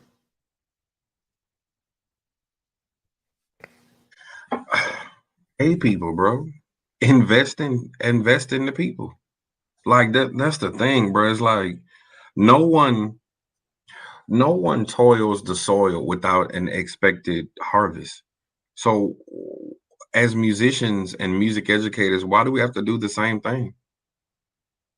Like, why do we have to rob Peter to pay Paul at a college, bro? You know what I'm saying? Now I see the comment about a financial secretary. Okay, but with a financial secretary, you just counting, making sure that you don't have misappropriation of funds, but you ain't got no funds to misappropriate. Like, I mean, you know what I'm saying? That's like saying, well, I'm going to the bank, and I'm gonna deposit this wishful thought. Like, I don't understand. Like that's low key like what we're saying, bro. Like a lot of these, let's be honest, HBCUs overall are underfunded. Let's be clear. All of them are underfunded. And if you know about anything with the government, I believe, and if you in the comment and you can correct me, that's fine. I think we went from like $45 billion to like $2 billion. Do you know the significance in that? That type of cut. And we're gonna be honest, there are a lot of presidents that are misappropriating funds themselves. So it's a trickle down effect.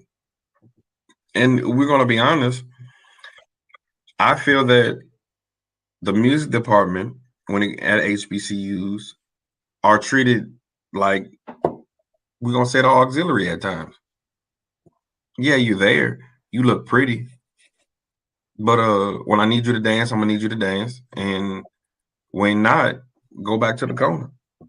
When I need you to shuck and jive, go ahead and do that.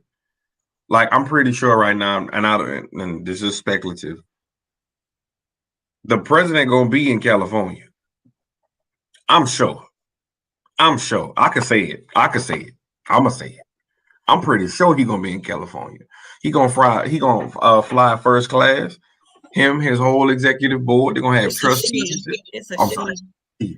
But Dr. He got a new president too. Shout out to her. Yeah, just do my band right. I ain't tripping, you did. But at the end of the day, I mean, I know that their cabinet is going to go. Those trustees are going to go. But what adds to the insult is you're applauding me, but you're not applauding me. You feel what I'm saying? It's like, I'll say this real quick. There was a situation a while back with my son. He was working for this church, and he was working for this church, and he was diligent. And they used his youth and diligence and passion for Christ and was pimping him in the end. And it took one day. I had a conversation with him and I was like, know your value. And he stood on his own 10 and he stopped, working for that particular church.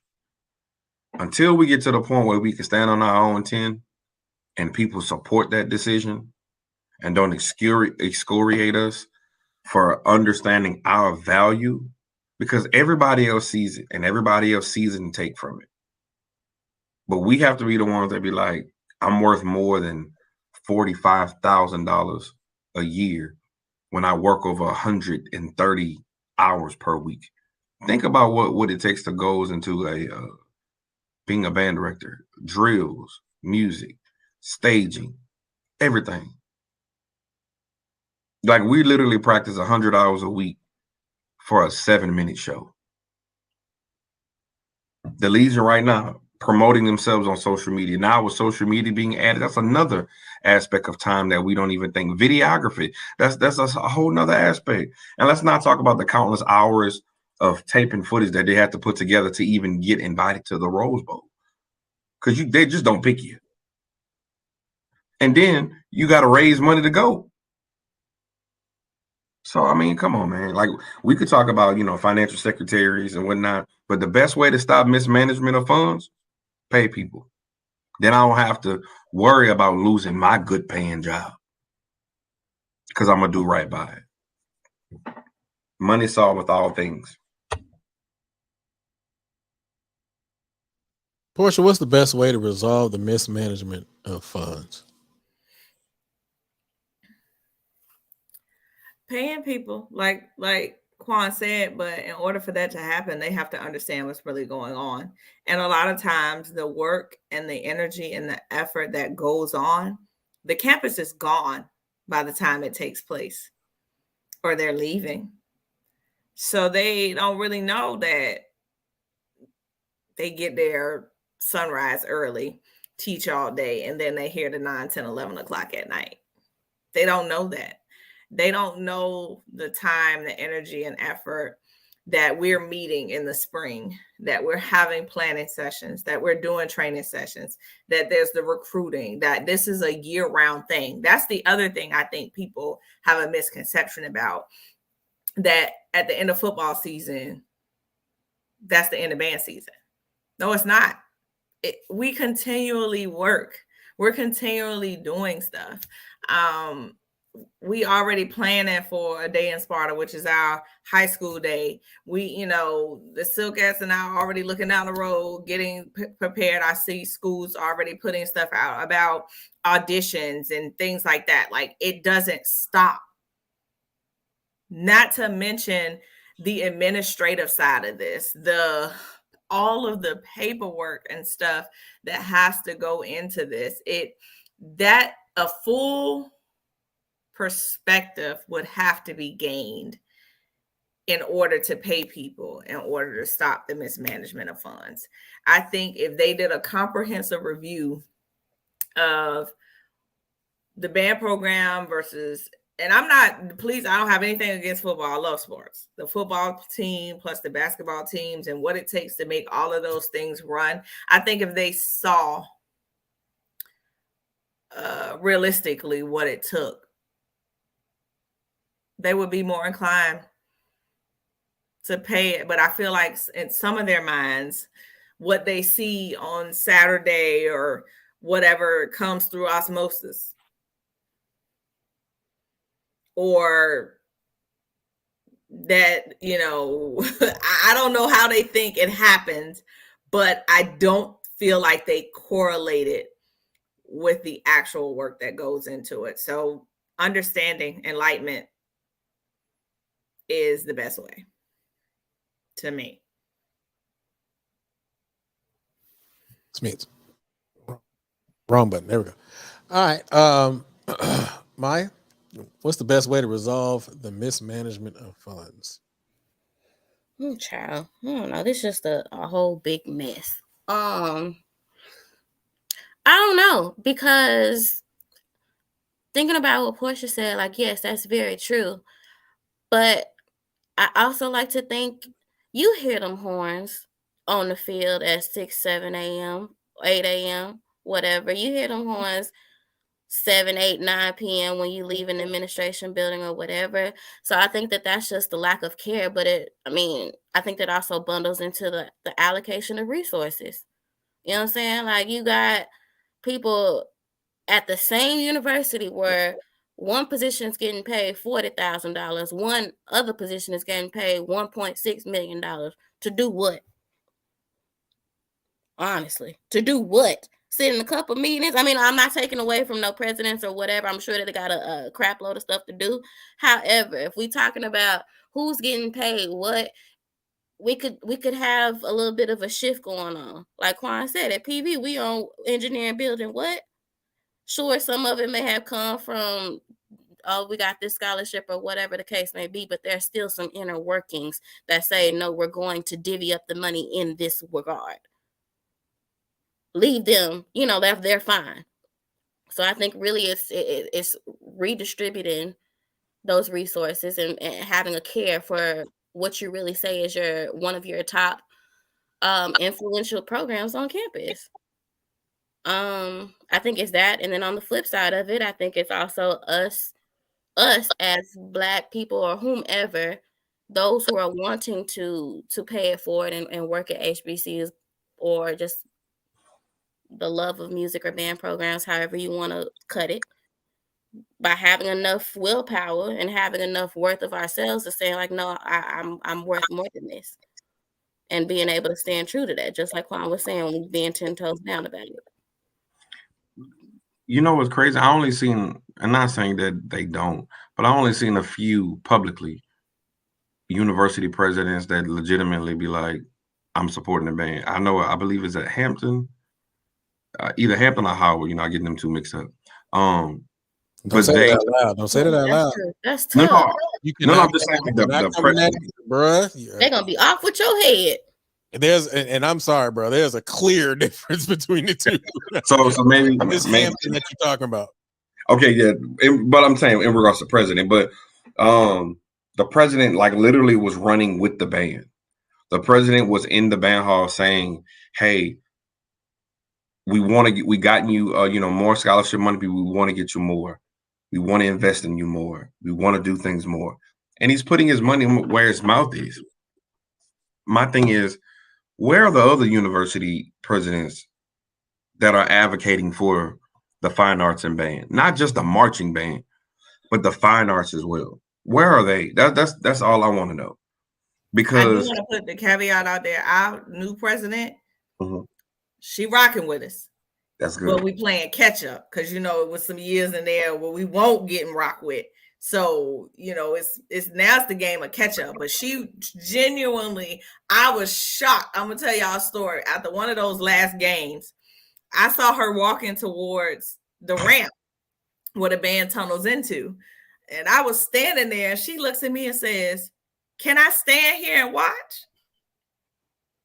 Okay, you want the whole ramp? Can you stand here? Yeah, and she stood at the top of the ramp and watched the tunnel and was like, she is really a cheerleader. That last Honda before COVID, she actually went down there because she said she wanted to look them in the face and ask them why one of the best bands in the country wasn't here. She's a rider, okay? I will say that. She has made strides and she rocking with us. So I appreciate that. I do want to say that, but she's playing catch up because of all of the things that happen in between there, So I do want to say that. Shout out to her. Dr. J, you the bomb. I pray in Jesus' name that this, new president, that she comes in and rocks with the storm. I'm a hope so too. She my soror. Shout out to her. Yeah. Well, you DM your soror of Zeta Phi Beta, and you do that, and you let her know. I don't know. She may slide with the Zeta though, so it. Yeah, it's the South. It's the South. Yeah. Well, whatever the case may be, my prayers that is like she sees the value in it, bro. Like in this time, dog. Like you should not have to go to school all these years, get to the highest level of education to still be broke.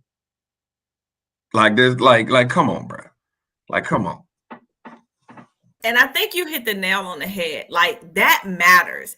We still struggling over here. Don't get it twisted. The bus is still struggling. But Edwin, you're right. Like, having her support, it makes the struggle a little bit easier. Because we had it before she got there. We was like, ooh, child. You know? And so it doesn't fix everything. But not having an administration to back you makes all of this worse. You know, so I will say, you know, she rocking with us. She'll come through in the clutch. But having not just the president, administrative support, because if they feel like, you know, we had a president, I won't say no names, who felt like the ban was unnecessary. So it was horrible. Was trying that to do before or anything. after my time? Because I don't. It was after our time. Was that old boy? Yeah. Yeah, God handled him. Okay. But what I'm saying is it makes it harder to even deal with the little bit of pay. Because now I got to struggle to even get small things done around the university. So having administrative support definitely helps. I mean, it ain't paying no bills. Well, sometimes it might, you know, if they want to come up off something, but it just, that stuff matters. Okay. I have a follow-up question. I received this question via text message. The person who sent me this text message was really phony because they could have came in and asked the question themselves or response. I apologize. I mean, obviously, if just based on how I said it, you probably knew who it was. But he said something to the degree of HBCUs are lucky because where they're at right now, they don't receive the type of money that HBCUs receive. Say it again for me. You said HBCUs are lucky because HBCUs aren't receiving. I will read verbatim. So you all HBCUs need to know how much they are blessed. Okay, lucky. I said, okay. We have no scholarships and have to fight for what we have. Oh, you're meaning they benefit from something they're not investing in? That's how they're lucky? They don't understand? Is that the message? I don't get that question, bro. Put a little meat on the bread. Like what? There isn't much meat to the bread. They were watching the show, and when we were talking about scholarships, things of that nature, from the HBCU perspective, that is the message that followed. Oh, so the schools are blessed because they're actually getting, to me, how I interpret that is that they're getting a product that they actually don't deserve for the effort that the school is putting into the students. I'm more or less, I think more or less they're talking about funding. So basically he's saying they have no scholarships and have to fight for what they do have. So, you know, the different things that they have, the finances that they do acquire, they have to fight for those things. Whereas whereas in HBCUs, they may not, or they do have those things. He's saying, why he's watching it? Why don't you just come in and say it anyway? Yeah, because I'm confused. Yeah, bro. This is what he's saying because he's phony. Most PWIs don't have scholarships, and HBCUs invest in the bands because the draw of the PWI is the football team, not the band. That's what he's saying. He's still phony. He's weak because he can't come in here and just do it himself. Well, So Who don't have scholarships? PWIs do have scholarships. They give out a lot of football scholarships.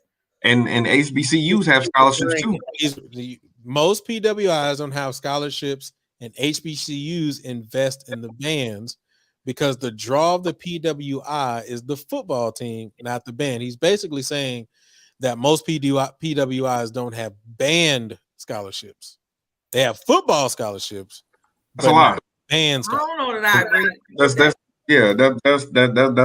not true at all. That's not true at all. That's not true. Now, I don't know that I know that to be. I've never heard that before. So here's the thing, and this is my opinion. This is what I know. They have a certain amount of full scholarships. They have a certain amount of partial scholarships, and then they have a certain amount of scholarships that they can give specific walk-ons and different things of that nature. Right now, let's be honest. When it comes to HBCUs, the band scholarships and whatnot is very subjective, and is very subjective year to year, and almost subjective semester to semester. So to say what we get, ours could get cut at the drop of a dime. A band budget could be cut exponentially. I think 1 year for I think we said it on the show. Luke, what PV budget cut 1 year? What? I have no idea what you're talking about right now. Like I think it was almost cut like by 60% at one point. Like it was. Yeah. That was a few years back. Right. Yeah. And something similar happened at Norfolk State. So, but you never hear athletic departments budgets being cut of that magnitude. You wouldn't have an athletic department. So to say that in regards to PWIs, I understand that PWIs already are light years ahead because they have more money than us anyway. Their booster clubs and other things also support in a different way. Also, people have to realize this too. At a PWI, about 5% of their students are on financial aid. At a HBCU, 90% are on financial aid. Like that makes a difference. That's why, if you want to be sincere, that's why financial aid, the people happy at PWIs. It's like Chick-fil-A. You register for your class before the 12th class day, your refund check is sitting in your direct deposit. You better hope you don't get that you turn the paper in. Let me see the copy. That's not the right paper. So you literally have a department that's 2 times bigger with less work. And then at a HBCU, you got a department that's half that size with 40% more of the work. It's like apples and oranges. They're ahead of the game, bro. Can you compare A&M to PV in regards of band or in regards of endowments, in regards of scholarship? You can't, bro. Come on. They can build a new stadium just from alumni donations alone. Come on, like that. No. All right, I was listening to what you were saying. I was trying to look up the percentage of students on financial aid at predominantly white institutions versus historically black colleges and universities, because I want to make sure that if we're gonna say some things, we're at least as accurate as possible. So yeah, yeah, that was the message. I just wanted to put that out there just to get you guys' thoughts. Yeah, so I don't know. I don't agree or disagree either way, because I don't have insight to PWIs and finances and how they do things within their band programs. But I do know a lot of people and a bunch of people who operate at PWIs. So there we go. All right. Oh shoot, I hit my mic. All right, man. That's it, man. We are at a wrap. But I do want to, before we go, what do y'all think about this Vanguard thing? I didn't ask you guys' opinion on that. Can I go real quick? All right. So for me, being that Santa Clara Vanguard, it has been a top 5 a top 5 DCI group for the last past 20 years. HBCU bands need to really wake up. Real talk. Because that program, they were paying to be in that program. And they were paying thousands of dollars. And understand that people was auditioning every year to be in that program. If it's happening to them, it could happen to us. So we need to start waking up. And if we really want to have a sense of sustainability towards our tradition and our culture, we need to hold these companies to a higher standard and paying more money than just $10,000 to do these battles of the bands. Because all that $10,000 going to do is just cover the trip back and forth. And they making more than that. More enough to be paying these bands more than that. $10,000 for a band Norfolk Sides is a drop in the bucket. So I can't imagine for the PVs and all these other huge bands. 10 G's does not cover the meals for the band to come to that. So if we don't wake up and smell the coffee, it can and eventually affect these band programs. Come on, pimped. I'm telling you, that's the word for it. I feel pimped. Anybody else before I bring Justin in? He ain't dancing no more. I'm telling y'all, man, y'all got to see what some of these people be doing backstage. Justin was in here just dancing. But anybody else? Anybody else with thoughts on SCV? I think that's crazy. I'm not gonna pretend like I've known a whole lot about DCI for a long time, but that's kind of nuts. I mean, if people are paying to be a part of this, and I understand that the prices of things have gone up, but I mean, if people put money in, somebody should have been responsible for monitoring the money that's going out. So I think that's a little special there. And for it to be such an established program, I think is the part that shocks me. Yeah, it's crazy. And we talked about funding a lot, and being a part of a corps, being the caption head of a corps, and I'm talking about a young corps that has since folded. I've seen what it takes to be able to operate a corps on a smaller level, on a lower level. So the funding that it takes to be able to operate a corps on the magnitude of what SCV is, yeah, that's a lot of money. That's all I'm gonna say. It's a lot of money. I do wish those kids well, those students well, the staff and everybody else. It's a huge blow to the DCI community. Oh man, yeah, it's just, yeah. All right, man. Let's go ahead and bring Dancing Justin in. He's good now. So what's going on, bro? Yeah, but it was a pretty decent show, y'all. I got my notes right here. Boom. So first off, y'all was like, is that position for the band directors? You know what I'm saying? Like, is the position? I guess I ask. Sometimes you gotta ask yourself, is that position worth it? Right? I know Quan, like you started out. I started out teaching. I was making $45,000. When I started off, like fresh out of like college and shit like this, so I'm like 40,000. I even had the X on the in the uncut group.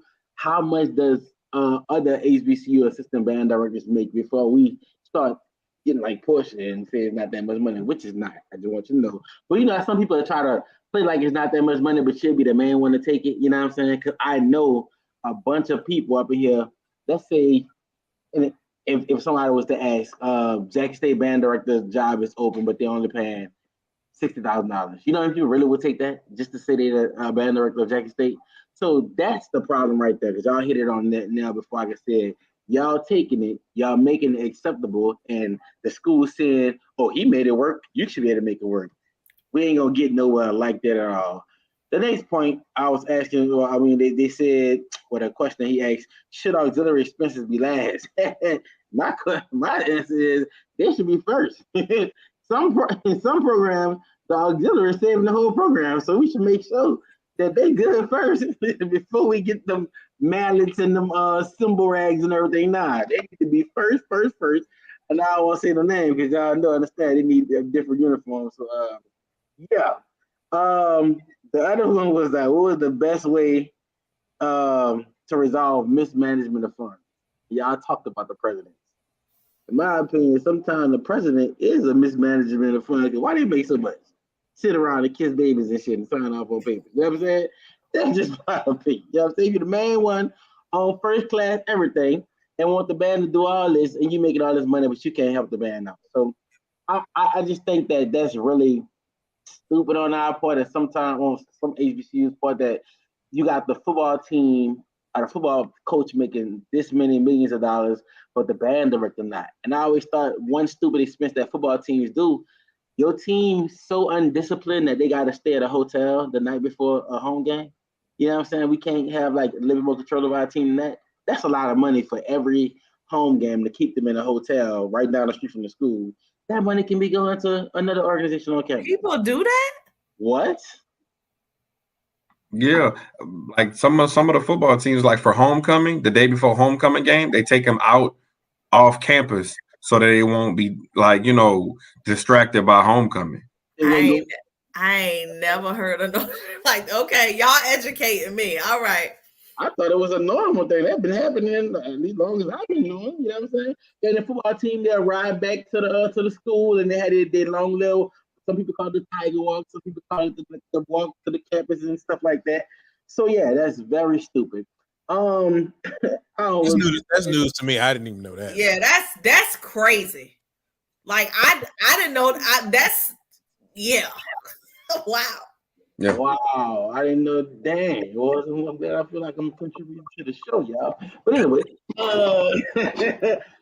this Vanguard. Hey, a couple things. I man, we'll talk about DCI. Ain't nobody gonna help the people out get this shit back. I don't mean to laugh at it, but if they can't sustain, boy, we in trouble. And that's what I'm saying, bro. Like, bro, like people don't understand those type of world-class cores, bro. Them boys like literally pay, it may be maybe 5 G's, bro, like total. And I'm talking about going to camps, all that, like everything that they buy is like their own, like except for the drums and instruments, and that's sponsored. So imagine what happened at HBCU. I just want to see this brotherhood that we were talking about in band, and see if it still applies to them. Because if let's say this is one of the HBCU programs, like an Alcorn or somebody like somebody was to go down. Let's say they lose their program. For as much as we have big rivalries, you will see other schools starting to do something. Let's start a little fun. You know what I'm saying? Like the rest in peace to the 3 players from Southern that had the incident with the 18-wheeler, but you see all other bands posting, "We stand with you, Southern. We stand with you." They don't have that type of thing going on in this PWI. I mean, it's in this what it's called in that world. They don't have that going on. So just let it. We going to waste. Luke? My bad. What? They don't have that kind of brotherhood and nothing like that going on to try to help them get it back. In DCI? Yeah. Who got that kind of money? Like DCI low-key is like non-profits, bro. It's kind of like a different aspect of community band as well.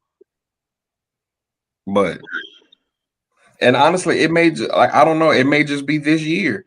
But what people fail to realize, cores disband, frequently, but not at that level. I think that's the difference. That's like saying like the Blue Devils. Like the Blue Devils is the world premiere, but the difference is Blue Devils have so many sectors of Blue Devils. So they'll never, in my opinion, they'll never fold. But the only thing they're gonna do is recruit them Vanguard people. Hey, this is off topic. I'm sorry, but this is really shocking me because I was really unaware of this football thing. I had to go back to this for a second. And the guy said Norfolk State used to do it during his time.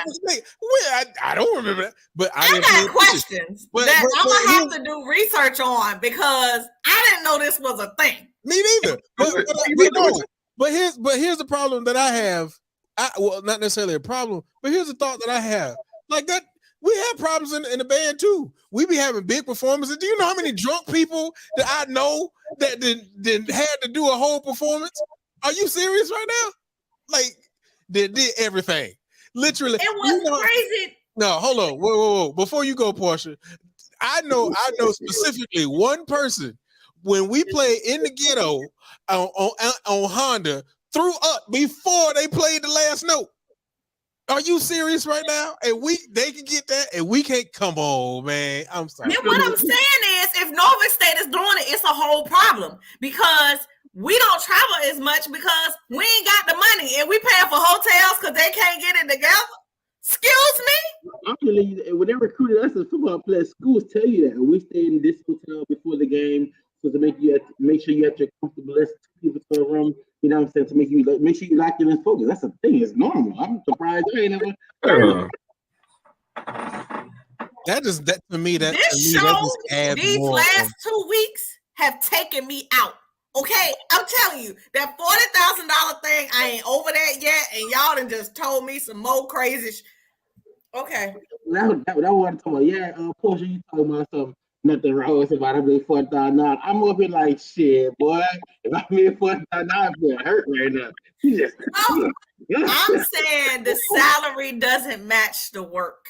It doesn't. Oh yeah, most definitely. But in public education, it never does.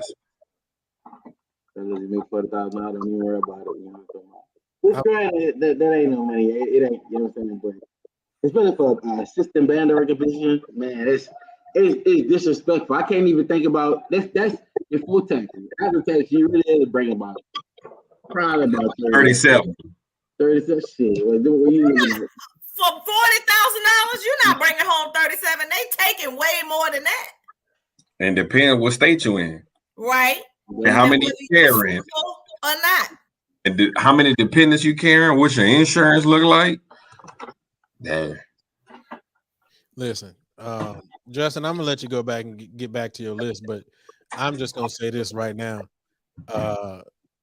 That to me, and I'm going back to this football thing, that to me right now, it's just added more insult to injury for me. I'm sorry. It did. You got the bread to be able to do that. Nah, I'm good. But go ahead, Justin. Finish your list, bro. The last thing on my list is I just think that instead of the president's support, how you brought up how y'all president is now starting to, I guess, play catch up how much support the band is would have. I feel like it's a slap in the face to the band for real, because we always been saying marching band is the biggest entity in the school. Ain't no way around. I don't care what HBCU in, and even like us, we just made an article a couple of weeks ago about how the band really don't be getting no money from the Bayou Classic Band of the bands and just different things like that, bro. I feel like all that is really a slap in the face. We on every flyer, you know what I'm saying? No matter what, every pep rally you put in the show, but you don't think that the band should be included in salary wise as like the football team, and it's not gonna change until people start boycotting. You know what else I thought?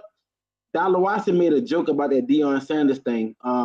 When he came at the end of it, he was like, Mr. Little, how much to get you to come to Colorado? You know what I'm saying? It ain't gonna start being funny until these PWIs start trying to take their stylists to hiring our big dog band directors and see if we can compete that way. Imagine that. You know how we always talk about sports, how they pick our athletes? Imagine if these PWIs start wanting the band that we have and they start offering full scholarships. You think I ain't gonna take a full ride to Ohio State and they playing that they're cranking over there? You know what I'm saying? Like that's it. Right now, they're not gonna. But I will say this: I think I wouldn't put it past Deion. Didn't he just get the cheerleading coach? Man, look, that boy got a cheerleading coach. He got the little TV show host. He it's ridiculous over there. But hey, but see, here's the thing. Here's the thing with that though. I'm sorry, that goes back to last week's conversation. So you just gonna keep taking from the HBCU. But this is what I realized. I bet you all of them getting paid more money. I agree with that too. So what I found out, all 5 of them coaches he took, they're splitting. I think I saw an article. I believe it was between those coaches, $10.5 million together. They wasn't making that at the HBCU. As head coaches. The question was, are you saving yourself or are you saving a culture? I picked me. And real talk, he took a couple with him. He's saving them too. They got 5 households he's saving. And maybe this is what it is. Maybe HBCU is gonna look at it like, bro, we gotta pay to play. Now you can't pay with a PWI. That's how they should look at it. But they mad at Dion. Help me up. Pull me up. Tell me then. I disagree. The reason why I disagree is because it goes back to the same thing that I said earlier. There's somebody who's gonna take it. Well, guess somebody out there. You're right. But what I'm saying is, who's gonna be like, I'll take you. This is an opportunity for us. There was an opportunity, but you're right, Julian. Somebody gonna take it. But what I'm saying is, he pulling other people up with him. Pull me up. What else you need over there at Colorado? I can work from home, so that means I can work from anywhere in these United States. Do you hear me? Anthem say anywhere in these United States. Holla at me. You need a coach, because if you getting them kind of ducats, hey, I got what you need. Well, that's cool, boy. They say we can be bought. We can be bought. Not gonna lie. Yeah, how much? Everybody got a price, bro. The question is, are you willing to pay it? Like that post is going around on Instagram. Y'all better make sure y'all buy y'all girlfriends gifts, because around this time of year, everybody be bought. But yeah, man, that's all I had to say, bro. Just thinking of money, man. Our funds getting tight too. Shit between this Midwest shit, Celebration Bowl. I'm in Portia. What we doing for they need 2 battle bands in January? Man, it's crazy. Hey, you the one trying to make it all them joints. I'm only trying to make it to maybe about 1.5 of them. So yeah, I'm Justin. I'm gonna have to hit you. We making New Year's Eve plans, and I'm gonna be in them streets. So yeah. Hey, Justin, do me a favor. Don't leave just yet. Don't leave just yet. I'm gonna put you in the backstage, daddy. But don't leave just yet, okay? All right, bro. I'm gonna bring Antonio in. All right, brother. First of all, what up? What's going on, my man? What's going on? Man, ain't nothing, man. I caught a few of your shows, by the way. You and dang, I can't even think his name right now. My brain is escaping me. On Instagram. Oh, Rashad. Yeah. Not this month, because I can't be on this month. But I've seen a couple of them. Yeah, man. Y'all be talking about some of the stuff I like. Now y'all be going a little too far. I ain't that into anime. When y'all start talking about the movies and stuff, I'll be in there. But yeah, man. Man? What you got for us? Yeah. So I was the one that was saying, like, I'm with y'all. Was like, y'all in Norfolk did it. Yeah, when I was, seriously, like, I was in Norfolk from 98 to 2001, and football team every Friday night before they went to a hotel, even if it was a home game. I don't off campus they stayed, man. Like, I thought that was standard practice, in NCAA, and people do that, so they can lock in, be focused and stuff like that. But on the topic at hand, man, is the best part about saying financials and stuff, man, is making sure that your administration and your staff have a relationship with each other. My first year in the Legion was Doc's first year in Norfolk State in 98. And when Doc got there, Doc was like, it's kind of rough looking with some stuff. He was looking at the instruments. He was looking at the uniforms. I had I wore the the little yellow jacket uniform and everything back, you know, saying that first year. And Gauntlet. stuff was that was my second year. When he got hated the gauntlets there. So like I can honestly say, man, what really helped us out a whole lot, and I can't believe I'm about to say this, was in '98 when FAMU came up to Norfolk and put us through the ringer. I mean, it won't like that we was just horrible. They just came up there and put on a hell of a show. And they still, I mean, it was front page articles, all this stuff. They talked about us at the Spartan Echo, all that stuff. And Dr. Marie V. McDemin, rest in peace, had talked to Doc and was like, hey, like what needs to be done to get the program to be, you know, get to that size or close to it. And Doc was like, well, I don't know if we're going to ever get that size because of money. He says, but you got to put some money into this program. And if you want that to happen, this is what we need. And he basically went and was talking to her, talked to the rest of the administration over there. And I mean, the next year we got brand new uniforms and brand new instruments in the same year. That does not happen a whole lot. Stuff is usually spread out. We got the brand new uniforms, like you said, with the gauntlet janks. I hated them. To this day, I still hate them. And then too, we were going to like almost every away game we went to. Like I think my time at Norfolk, like I said, that 4-year period, the only away game we did not make was FAM and South Carolina State. They're the only ones we didn't see in the MEAC. The only schools we did not see in the MEAC as far as going to their stadium. We went my last year, like all 4 years, our last game was always an away trip. First year was Bethune. Second year we went second year 99, we played Texas Southern in Houston. That's when we stopped in New Orleans. That was the first Bourbon Street encounter that we had down there. And then my junior year, that's when we went to California. We flew out there to California in 2000. And McDemin was out there. And I mean, everything, like, she looked out for us. And the same thing, even in 2001. Yeah, 2001, we went to Cali, Atlanta, all in the same year. That was the last 2 games. And I'll never forget, we was mad because we wanted to go down to FAM in 01. And Doc was like, either you take the FAMU trip, and you don't go nowhere else, or we're going to go to Morgan State, and then we're going to go everywhere else. And we was like, all right, then I guess we're going to Baltimore, because we were trying to hit up all the other trips, man. But, yeah, McDemin was dope in that, man. As long as you have a lot of band directors sometimes, I think, don't let pride get in their way, and they don't want to try to build that relationship with with administration, and don't want to let them know what we need. Or like we took, like, that's the reason why they got the band room they have now. In the old band room, it was straight concrete. Like, I think you remember, Luke, you might have been in there like for a band camp. Yeah, I remember. Yeah, remember that my whole freshman year. Yeah, right. That jank won't nothing but concrete. We was packed up it, especially by 2001. And by 2001, when the band was like 225, 230, we was up in that jank like this.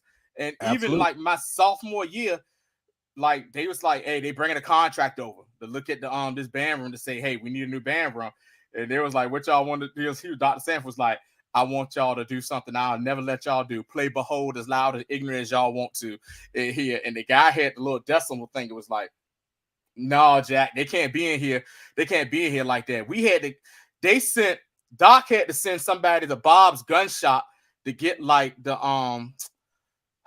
what's the thing? The earplugs they use for like at the firing range, because people was getting like ears was getting jacked up in that band room, and all because, like I said, the Saxons were sitting right in front of us, and Miss Sanders had to make them wear them headphone daddies. Yeah, we was up, man. We was all in that jank, like, just getting that jank. And so Doc was like, he always kept a rapport with not just McDemin, but also the dean of financial, financial aid and stuff like that. He'll be looking like, he'll just like, hey, somebody be like, Doc, I need this, that. He'd be like, give me a second, make a phone call or something. He'd be like, you need to go over to this office and go see this person, go right direct to him. Yep. So as long as I think band directors have a relationship with administration, and the administration is willing to actually support the program, because you have to sell the program as well. Because Doc always made it and told them, listen, this is a lot, like you said earlier, this is the largest student run organization on campus.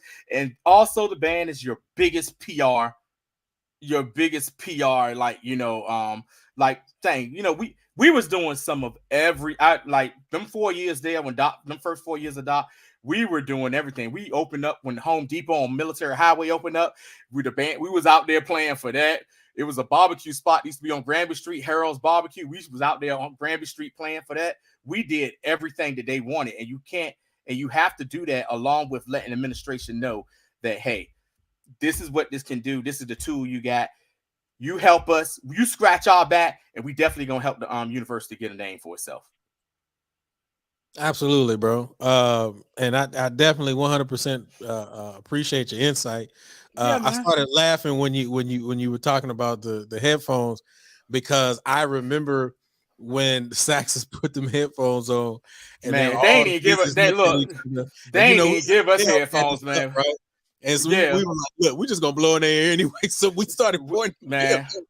We ain't get no headphones. They gave us the little plugs you put in that jank or whatever, the little things right there. And I was like, you know what? In your ear, yep.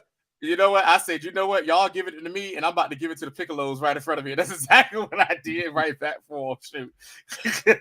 Oh man, but man, Antonio, appreciate you, bro. Hey man, yeah, no problem, man. You know you my guy, Luke. You know what I'm saying? Absolutely. And when I get back on social media, I'm gonna check out your joint again.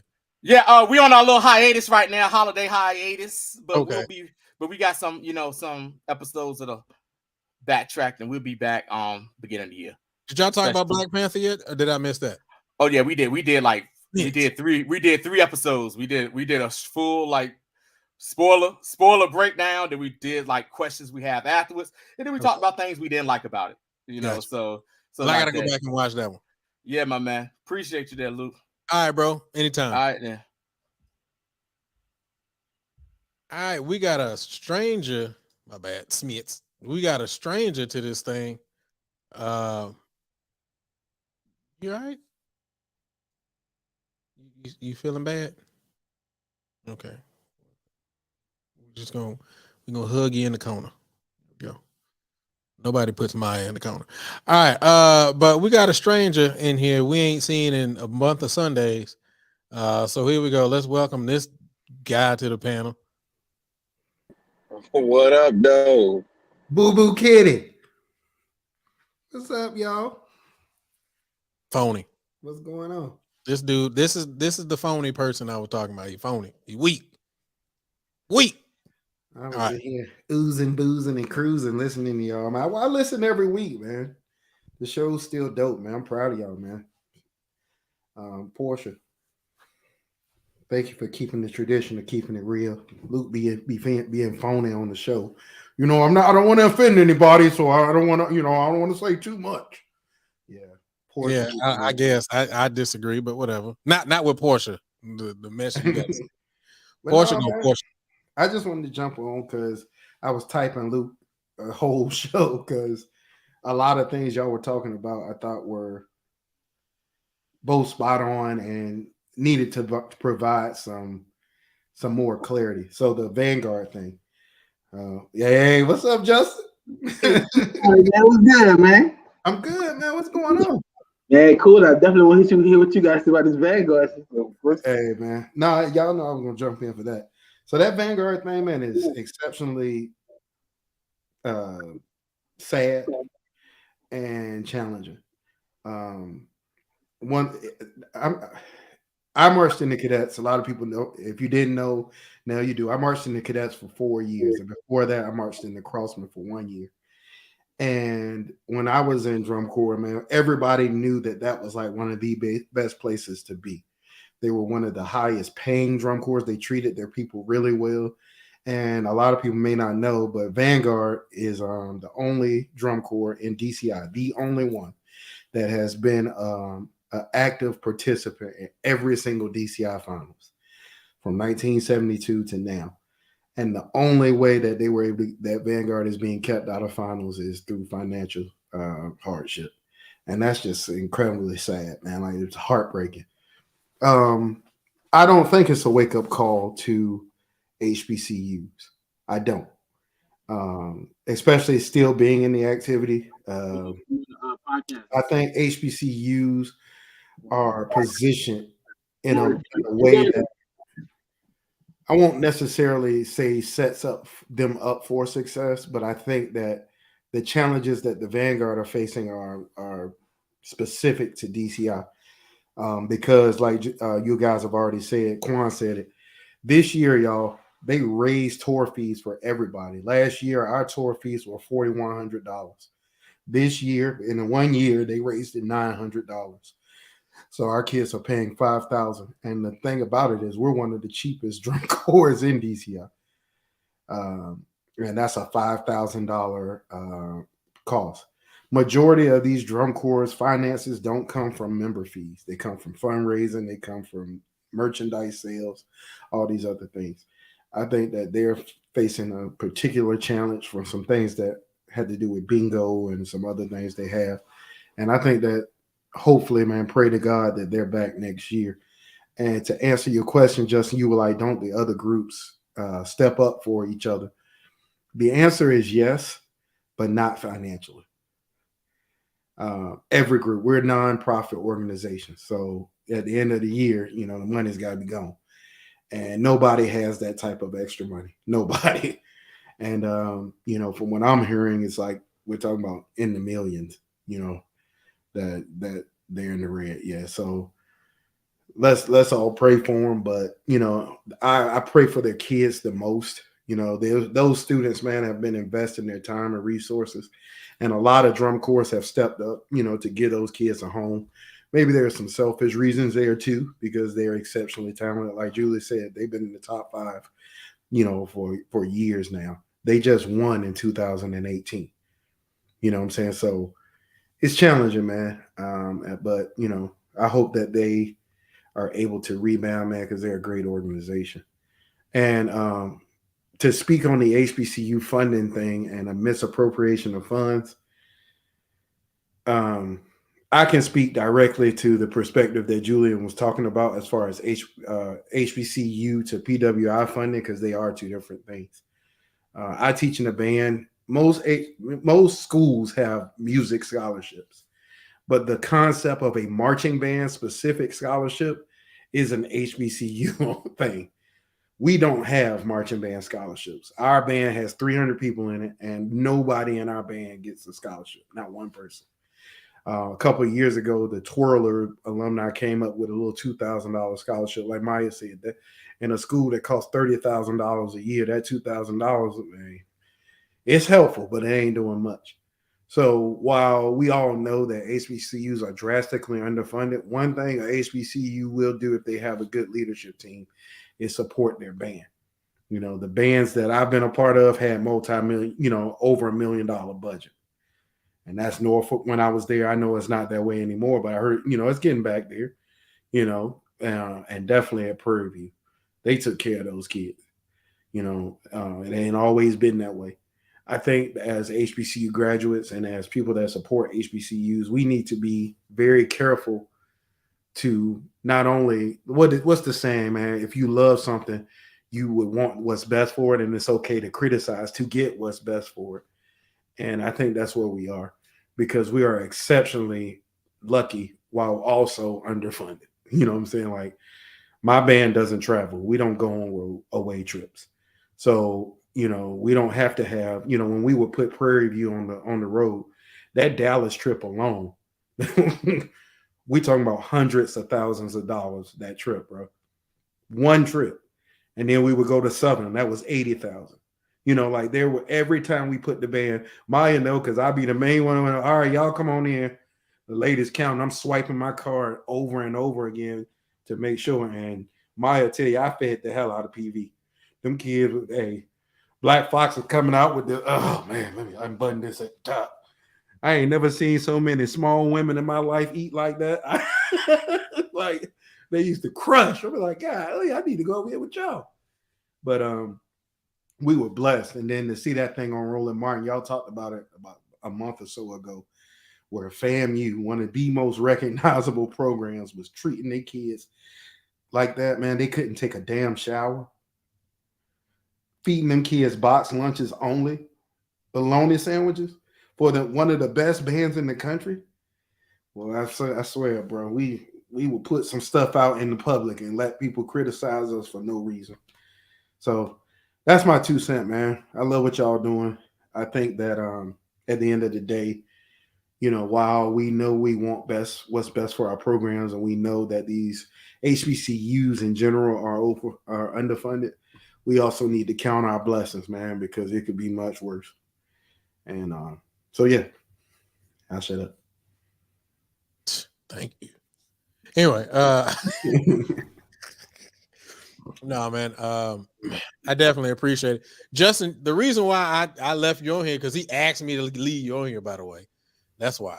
So he wanted to, he obviously wanted to make sure he answered your question. It ain't that. I just wanted to see my boy, man. I ain't been on here in a minute. And Justin hit me with the Smicks. Right, Justin hit me with the Smicks. Justin, man, we gonna see each other in Houston, right? Yeah, dog, I'm gonna be there, man. I'm gonna hit the parking lot. That man Justin hit me with the straight Smiths. I'm good. Man. I can't control damn fights. Well, bro, I'm gonna be there this summer, man. We in Houston again this summer, and we coming through the swamp this year. So I'll let you know. We'll be in Louisiana. Yeah, we are. So I'll let you know. We're probably gonna be like Monroe. Yeah, we don't. Yeah, Monroe, literally. I knew it. Well, matter of fact, the reason why I know it is because last time you went there, y'all went to University of Monroe, didn't y'all? Yeah. My mama's school. Yeah. All right. You going to Midwest, right? Huh? You going to Midwest?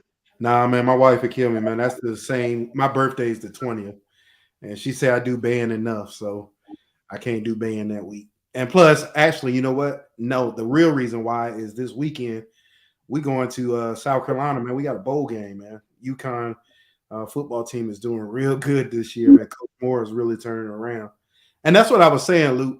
Like the focus is not on us.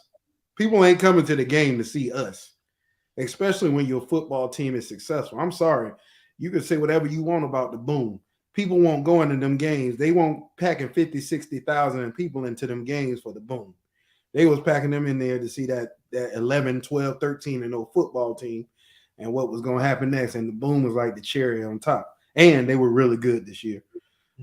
Candidate for me for band of the year. Sorry. What's your opinion on him leaving, Rick? Do we got time? Yeah, come on, Luke. I'll be brief, bro, because I know y'all been on here for almost 3 hours. I'm gonna let him go ahead and get it in. He ain't been here for a while, so go ahead. Let him brief, man. Let him get a nostalgia in. Go ahead. No, they I think that the only thing I have a problem with, Justin, to be honest, is the fact that he went to Jackson, he built this great thing there, and then he took the kids that he bought there.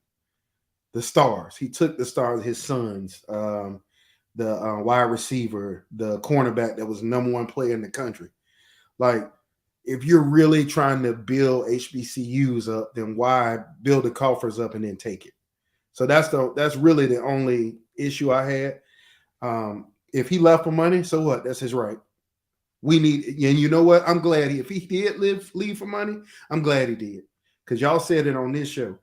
We got to stop expecting people to do stuff for the low or for the free. My services aren't free. I will come out and I will work with any band in the country, but I will not do it for free. Because that sets a bad precedence for the people that are coming behind us. And y'all know me, I always talk like that when I was on the show. If we're teaching our kids, well, when you're working for these programs, do it for a couple of dollars, but when you over here do it for free, how is that setting them up for financial success? This is a career. This is not a hobby. And I think if we treat it as such, then we open the door for people to treat us that way. They knew they had a star on their hands.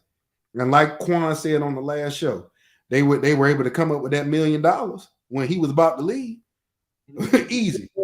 Like just step in his face. Like, man, bro. Matter of fact, I think that might have been you, Justin, that said that. Yeah.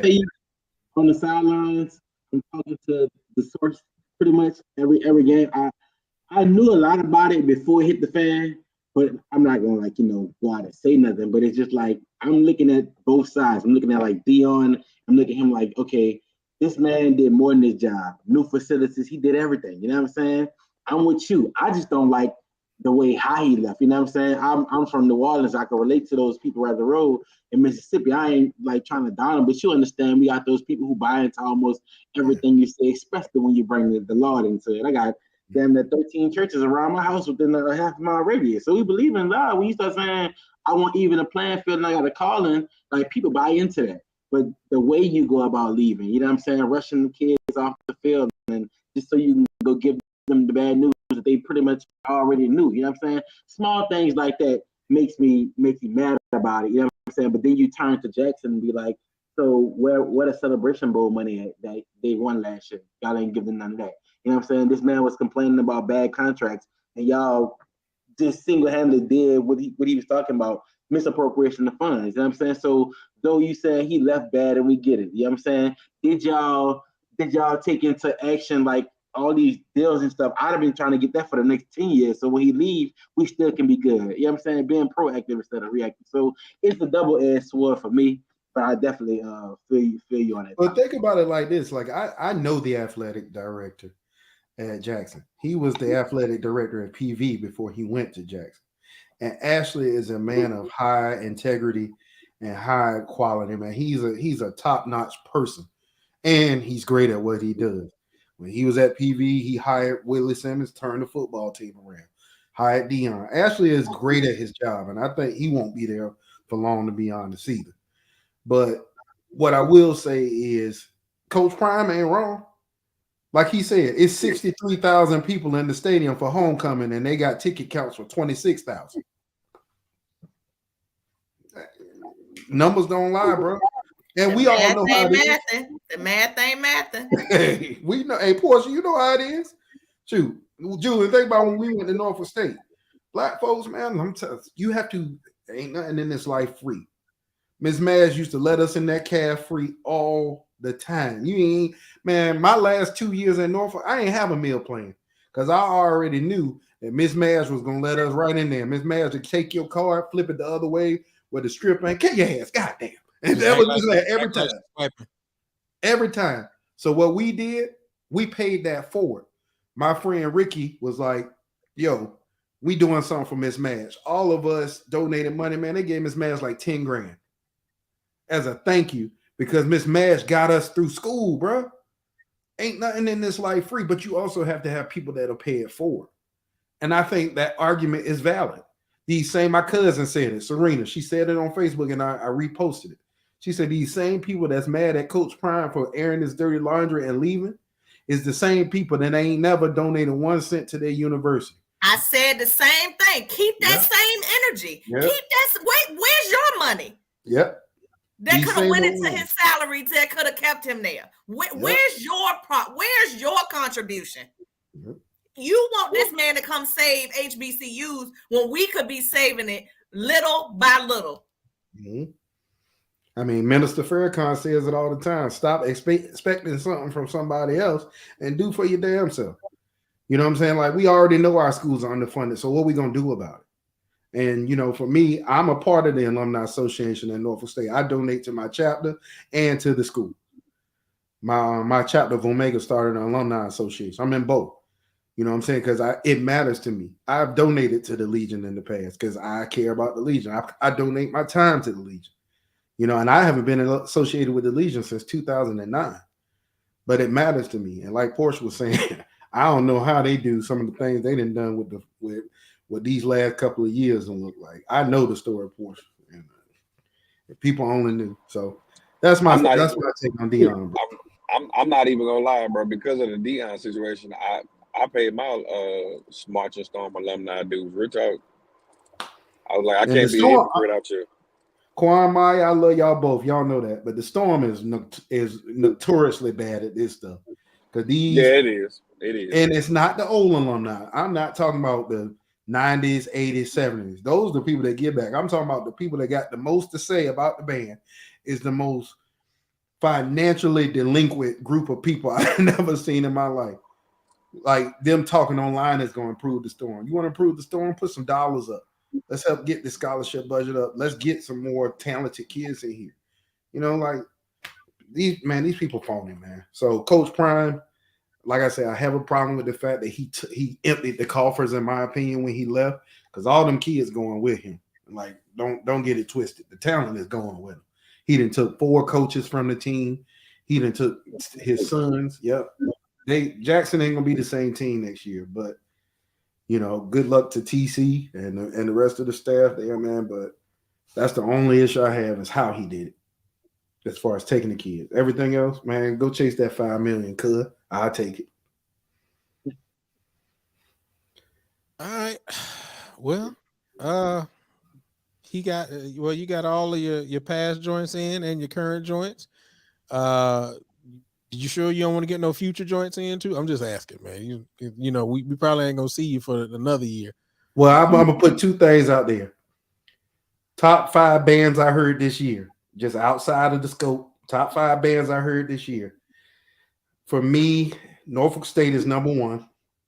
Norfolk State sound amazing this year from band camp to the end of the season. I'm sorry, y'all. Home team, they ain't got nothing to do with it. Season ain't over though. Season ain't over. They still got the parade and they got a battle. So the season over. Jackson State is number 2 for me. Jackson State, you know me, Julian.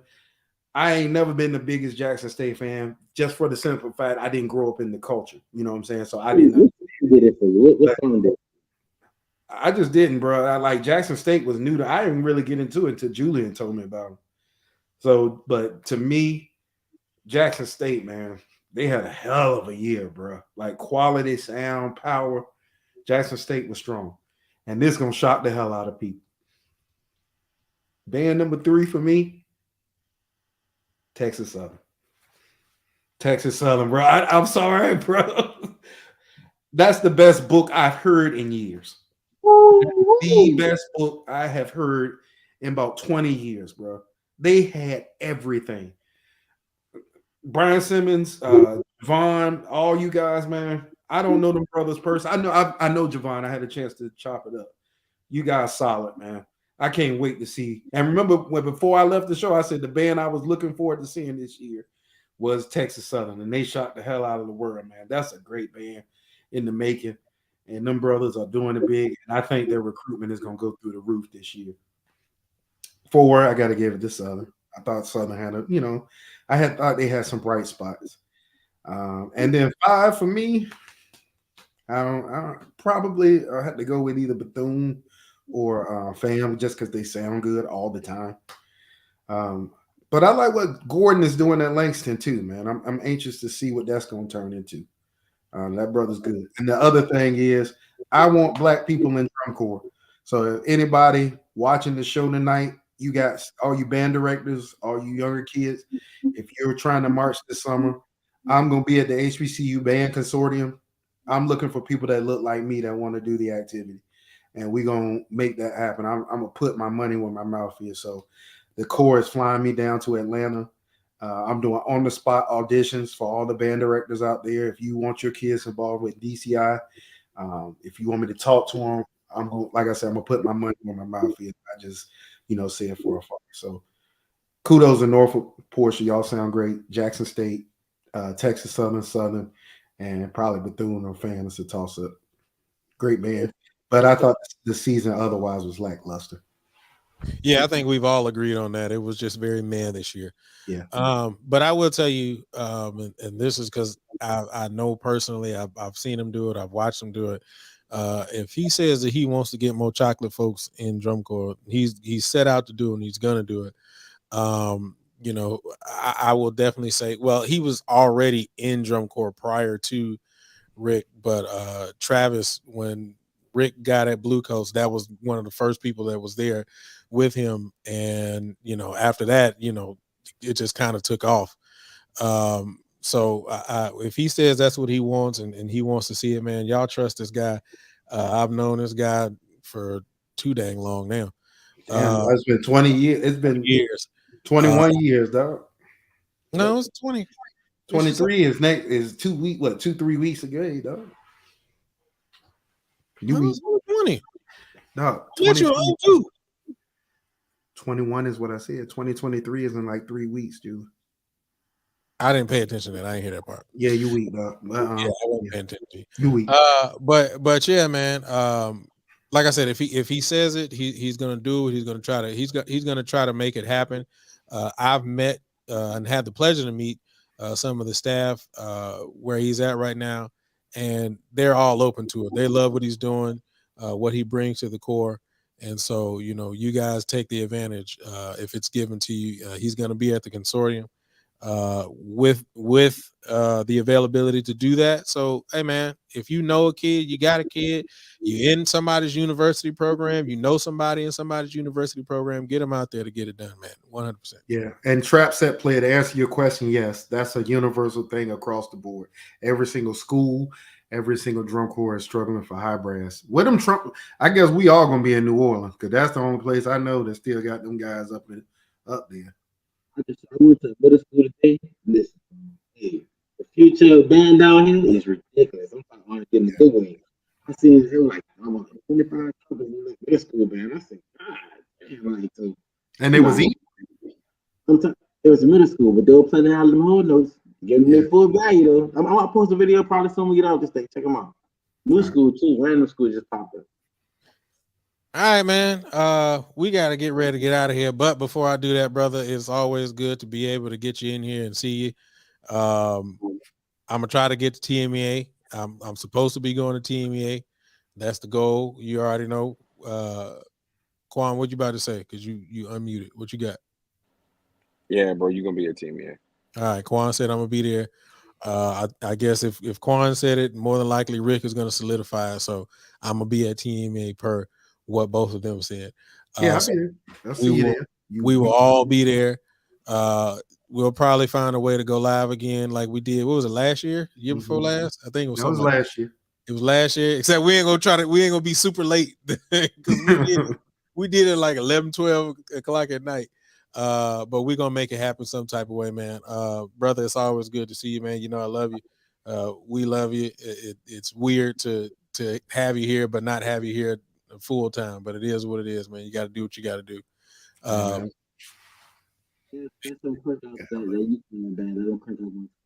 You say what? What do you say? There's something they crank out to that UConn band. Hey man, you can't be blowing, man. I ain't gonna lie. They be blowing. They played. I'll never forget that tonight that he wrote for them. Well, he wrote that they played.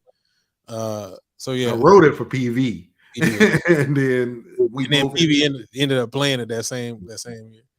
But all right, man. First of all, Justin, brother, it's always great to have you on. Like I said, we're hanging or keeping you around for Rick to come through, man. So, man, I appreciate you as always, and we will see you hopefully next week. When do y'all leave for Cali? The 29th. 29th. All right. So yeah, we'll see you next week, and then after that, it's tight. Portia, I was just in LA this weekend. Good luck. I done seen the route. I was just in Pasadena this past weekend. Beast. But you want to know the good thing? They limit how many people can walk it. So this is what I'll be doing. Go Legion. Woo! Waving, sitting down. Praise the Lord. I don't have to do it. Oh, you gotta walk that parade, man. No, and get that In-N-Out burger. Come on, after. She probably still gonna get the burger, but she just ain't gonna be walking. No, they don't. They limit how many people. And I told them from the word go, the Silks is on autopilot. I don't need to be. I don't need that. I'm good. Get your with my seat and my cocoa. Okay, seat, cocoa, coffee. I'm gonna be all right. Sure am. And I get to go to Cali and not have to do that 5 miles plus. Sure do. And ain't gonna party. All right, Justin, bro. We'll catch you next week, man. All right, bro. All right. This is, you know what? Since he's here, Rick, you made my day. I just want to say that I'm so happy to see you. Happy to see y'all be killing it, man. Y'all professional. We the same, Rose. That was on the joint when we started way back when I was in the black room. All right, man. Since you're on here, let's just go ahead and close out. Let me ask you a question, Rick. Is there anything you're listening to? Man, I'm listening to a lot of stuff, man. All right, well, you can't give us the whole book, man. It's late now. A lot. That new SZA album, I like it. I think it's a good album. I think it's got a lot of eclectic styles on it. It's this group, and y'all might not be feeling me on this, but it's this group called Young Gun Silver Fox. And they got like this super 70s/80s sound to them. Like if you heard it, you would have think the album came out 30 years ago. But it just came out like a month ago. And I've been killing that album, man. Devin Morrison, everybody getting on them now because of that damn yam song. Can I get to the yams, sweet yams? But I've been on them since before that. So y'all need to get on that Devin Morrison. Red Hands is a gospel group that if y'all want to hear like some jazz/gospel, either them or Doobie Powell, those two groups are dope. Nas, oh my God. Nas probably got album of the year right now for me with that doggone King's Disease 3. That joint is fire top to bottom. I got too much, y'all. Yeah, that's why I said don't get a whole list. Just get you gave enough. I'm looking at the Young Gun Silver Fox. I'm gonna be checking that out tomorrow in the car. Yeah. Yeah. If you like 70s and 80s music, that's my stilo. Yeah. So yeah. All right, man. Well, let's get ready to get on out of here. Maya, I know you've been holding on for dear life. You just been trying to hold on, look like you over there just sweating, trying to get on out. Any final thoughts? Anything you got for the culture? I'm just trying not to cough up a lung. Oh Lord. Oh, you get it long. Oh no. You even got on little ears. You look cute. Thank you. I appreciate it. No, you didn't. Girl, you different from me. When I'm sick, I look it. My nose be red. Girl, I look a mess. All right. That's why I keep sitting back so I'm not too close. But I appreciate you giving cute sick. I ain't know that was a thing. I gotta step my sick game up. I don't know. Thank you, friend. Thank you, friend. I ain't know. You may be a little sick because you look dusty. Your hair's uneven. You ain't that cute. It ain't gonna get you paid. Go ahead, I don't got nothing. I'm just happy to be here per usual. Cool. So I'm gonna assume ain't no show tomorrow. Let me wake up and see what the Lord tells me. All right. If He heals my body. Everybody watching, y'all just be on standby. Just make sure you got the subscription and the notification. If you see it pop up, you know she got a show tomorrow. Quan, any final thoughts? Anything you got for the culture? Yeah, 3 things real quick. Number 1, peace be unto him and praying for his family. We took for all symphonians, we took a big hit this week. Rest in peace and rest in power to the Godfather, Brian Stratton, that passed away. That guy is very, very important to all brother symphonians. Was always the joy in the room. Paved the way for a lot of African American symphonians. And being honest, in my opinion, the fraternity did not give him his flowers while he still could smell them. But we'll keep his legacy alive. So peace be unto him for sure. To brother Brian Stratton. Number 2. I do want to say that we are developing Tim Green, my LB, Larry, and Trice. They're having auditions for the Southern Percussion Ensemble, Winter Guard. They're having it in Atlanta. And they got video auditions as long as you turn it in before December 18th at 3 p.m., ages 12 to 21. I think that's going to be a great opportunity for everybody, and they're trying to bring that traditional, HBCU drumline style to Winter Guard. And then last but not least, pray for the city.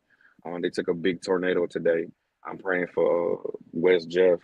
I saw some pictures of their school that was kind of destroyed. So just praying for the city, but let's just be prayerful for everybody around this time of season. So yeah, I heard about the tornado. But I will say my lack of social media, I didn't even know Brian had died. Yeah, bro. I had no. I think 2 days, maybe 2 days ago. This is news to me. Yeah, bro, he passed away. Wow. Yeah. Last time we saw him, he was in there cussing the brothers out. Yeah, at TMEA, at this last TMEA, we was with him. Yes. We was with him. But I remember the conversation that me and you had when we walked out. You were like, "Man, that ain't like him. That wasn't himself, bro." So, man, I didn't know. All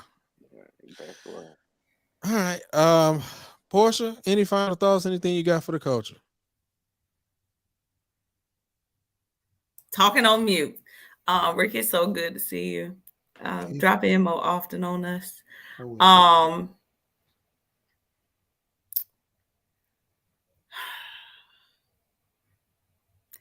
I just hope that one day these conversations we're having are no longer needed. That HBCUs that can't speak, okay, losing it, sleepy, and I'm hungry at the same damn time, are seen as the jewels that they are. And that the work that goes into the programs is recognized, and that people get paid a living wage to do their jobs. And that comment goes beyond HBCUs in general. There are a lot of people that are not being paid a living wage. And I think we're blessed because there's so many people that are struggling. So I'm just hoping that this conversation is a thing of the past at some point. All right. For old time's sake, Rick, any final thoughts? Anything you got for the culture? Yeah, first of all, y'all, Julian is weak and cheap. This man got on the show tonight and embarrassed himself and said that a $10 haircut was the norm. I was sitting at my house like, this. I texted him, Portia. I was like, you are cheap. I am not, and I said I absolutely am. I am this not. Man went on that. Man, this man said $26, and I was like, what? Absolutely, absolutely. And as a matter of fact, you were the one who called me and said, "Dog, I thought you went to the goddamn barbershop because your hair was looking fresh." I said, "I know. I cut it myself." Because I ain't got to do what you saying $26 because I ain't paying over $26 for no haircut. My mama and them been paying $100, $200. These women been paying that. They ain't nothing. These women go in the shop. Somebody tell them $26. They might, thank you, Lord. That's what them women's do. When we was younger, it was 10. So if them women's is gonna do that, I'm good. I'm good. Trash. But anyway, $26 is a I am cheap. haircut. I am frugal. Yeah, I see. Absolutely. No, it's called frugal. I'm good. But I agree with Portia, man, too, just to get sentimental for a minute, because just hug your loved ones, y'all, because you just never know, man. Especially like we log on every day. We log on, Julian. I felt for you, man. Like every day we log on, we see a childhood hero or somebody we loved then passed away. The cadets are mourning the loss of a baritone player from last year. Today, the guy that was DJ from Ellen DeGeneres, both of those deaths were suicides. People struggling out here, man. And like my mom, man, the mass shooting that happened in Virginia, my mama works right next door to that place. Like literally, the Walmart is right here. My mama works right here. I'm sitting there like, not to be intrusive, where your mama work? At the Sam's Club that's right beside that Walmart. Oh, okay. Because that's 9 minutes from my house. That's the one I go to if I was going to Walmart. So man, I would. Okay. Of course, I want to make sure she wasn't at Home Goods because she probably know me by name. Bro. I know at home because I'm in there like every day for no reason. Yeah, if you go in the Sam's Club, my mama working there, so I was panicking. I'm like, man, where in Chesapeake? Like, great, what? And so, hug on your loved ones, y'all, because you never know. And health, we all can support each other there too, man. Like especially as Black people. I heard Julian say he cut beef. I've done a lot of the same things, man, and I've lost a bunch of weight. I'm back in the gym full time, so supporting each other from that standpoint too, man. Getting this weight off us and living healthy and supporting each other. So yeah, you weak, Julian, for saying that $26 is expensive because. You trash. But other than that, y'all support Black. Y'all know me. If it's Black and it's quality, support it. There's a matter of fact, there's a dope company out of Houston called s/gents.com. If you want some dope black clothing, that's a dope website for men and women to check out. So, recommendation. One more thing. I hate to end on a sour note, but I mean, since we're talking about, loving on each other, the three bandsmen. I don't know if y'all talked about it last week. I can't remember when it happened. The three bandsmen from Southern. Terrible. Yeah. Terrible. You just never know. You never know the date, the time, or the hour. Yep. And I saw online Maya Gary. Remember Gary that played snare drum? The snare drummer that passed away was planning on going and chopping with Gary and the guys that got that chopping group. He was literally going to drum with them in Dallas. Yep. Stop it. Yep. So man, Maya, you hit it right on the head. So that's terrible. I love y'all too, man. Oh, the funeral was like, man. I love y'all too, man. I miss y'all dearly. God's been good to me, y'all. So just to give you an update, I'm graduating in May. So amazing. What's your graduation date? I'll let you know. I don't know the exact date off the top of my head because I'm writing right now. So it's like May the 6th or something like that. That's the day I graduate, May 6th. Yeah. So that's awesome. Yeah. I'm proud of you, doctor. Mm-hmm. So, we'll see. So thank you for having me, man. I love y'all. And y'all got my number, man. You want to talk? Give me up. Well, congratulations on your graduation. Hope you will be putting $16 extra towards my haircut. If you want me, I'm just saying. Portia, when he got his hair cut for my wedding, my boy cut his hair for free. Tank normally charge $115 for his haircut. Yeah, he does. He does.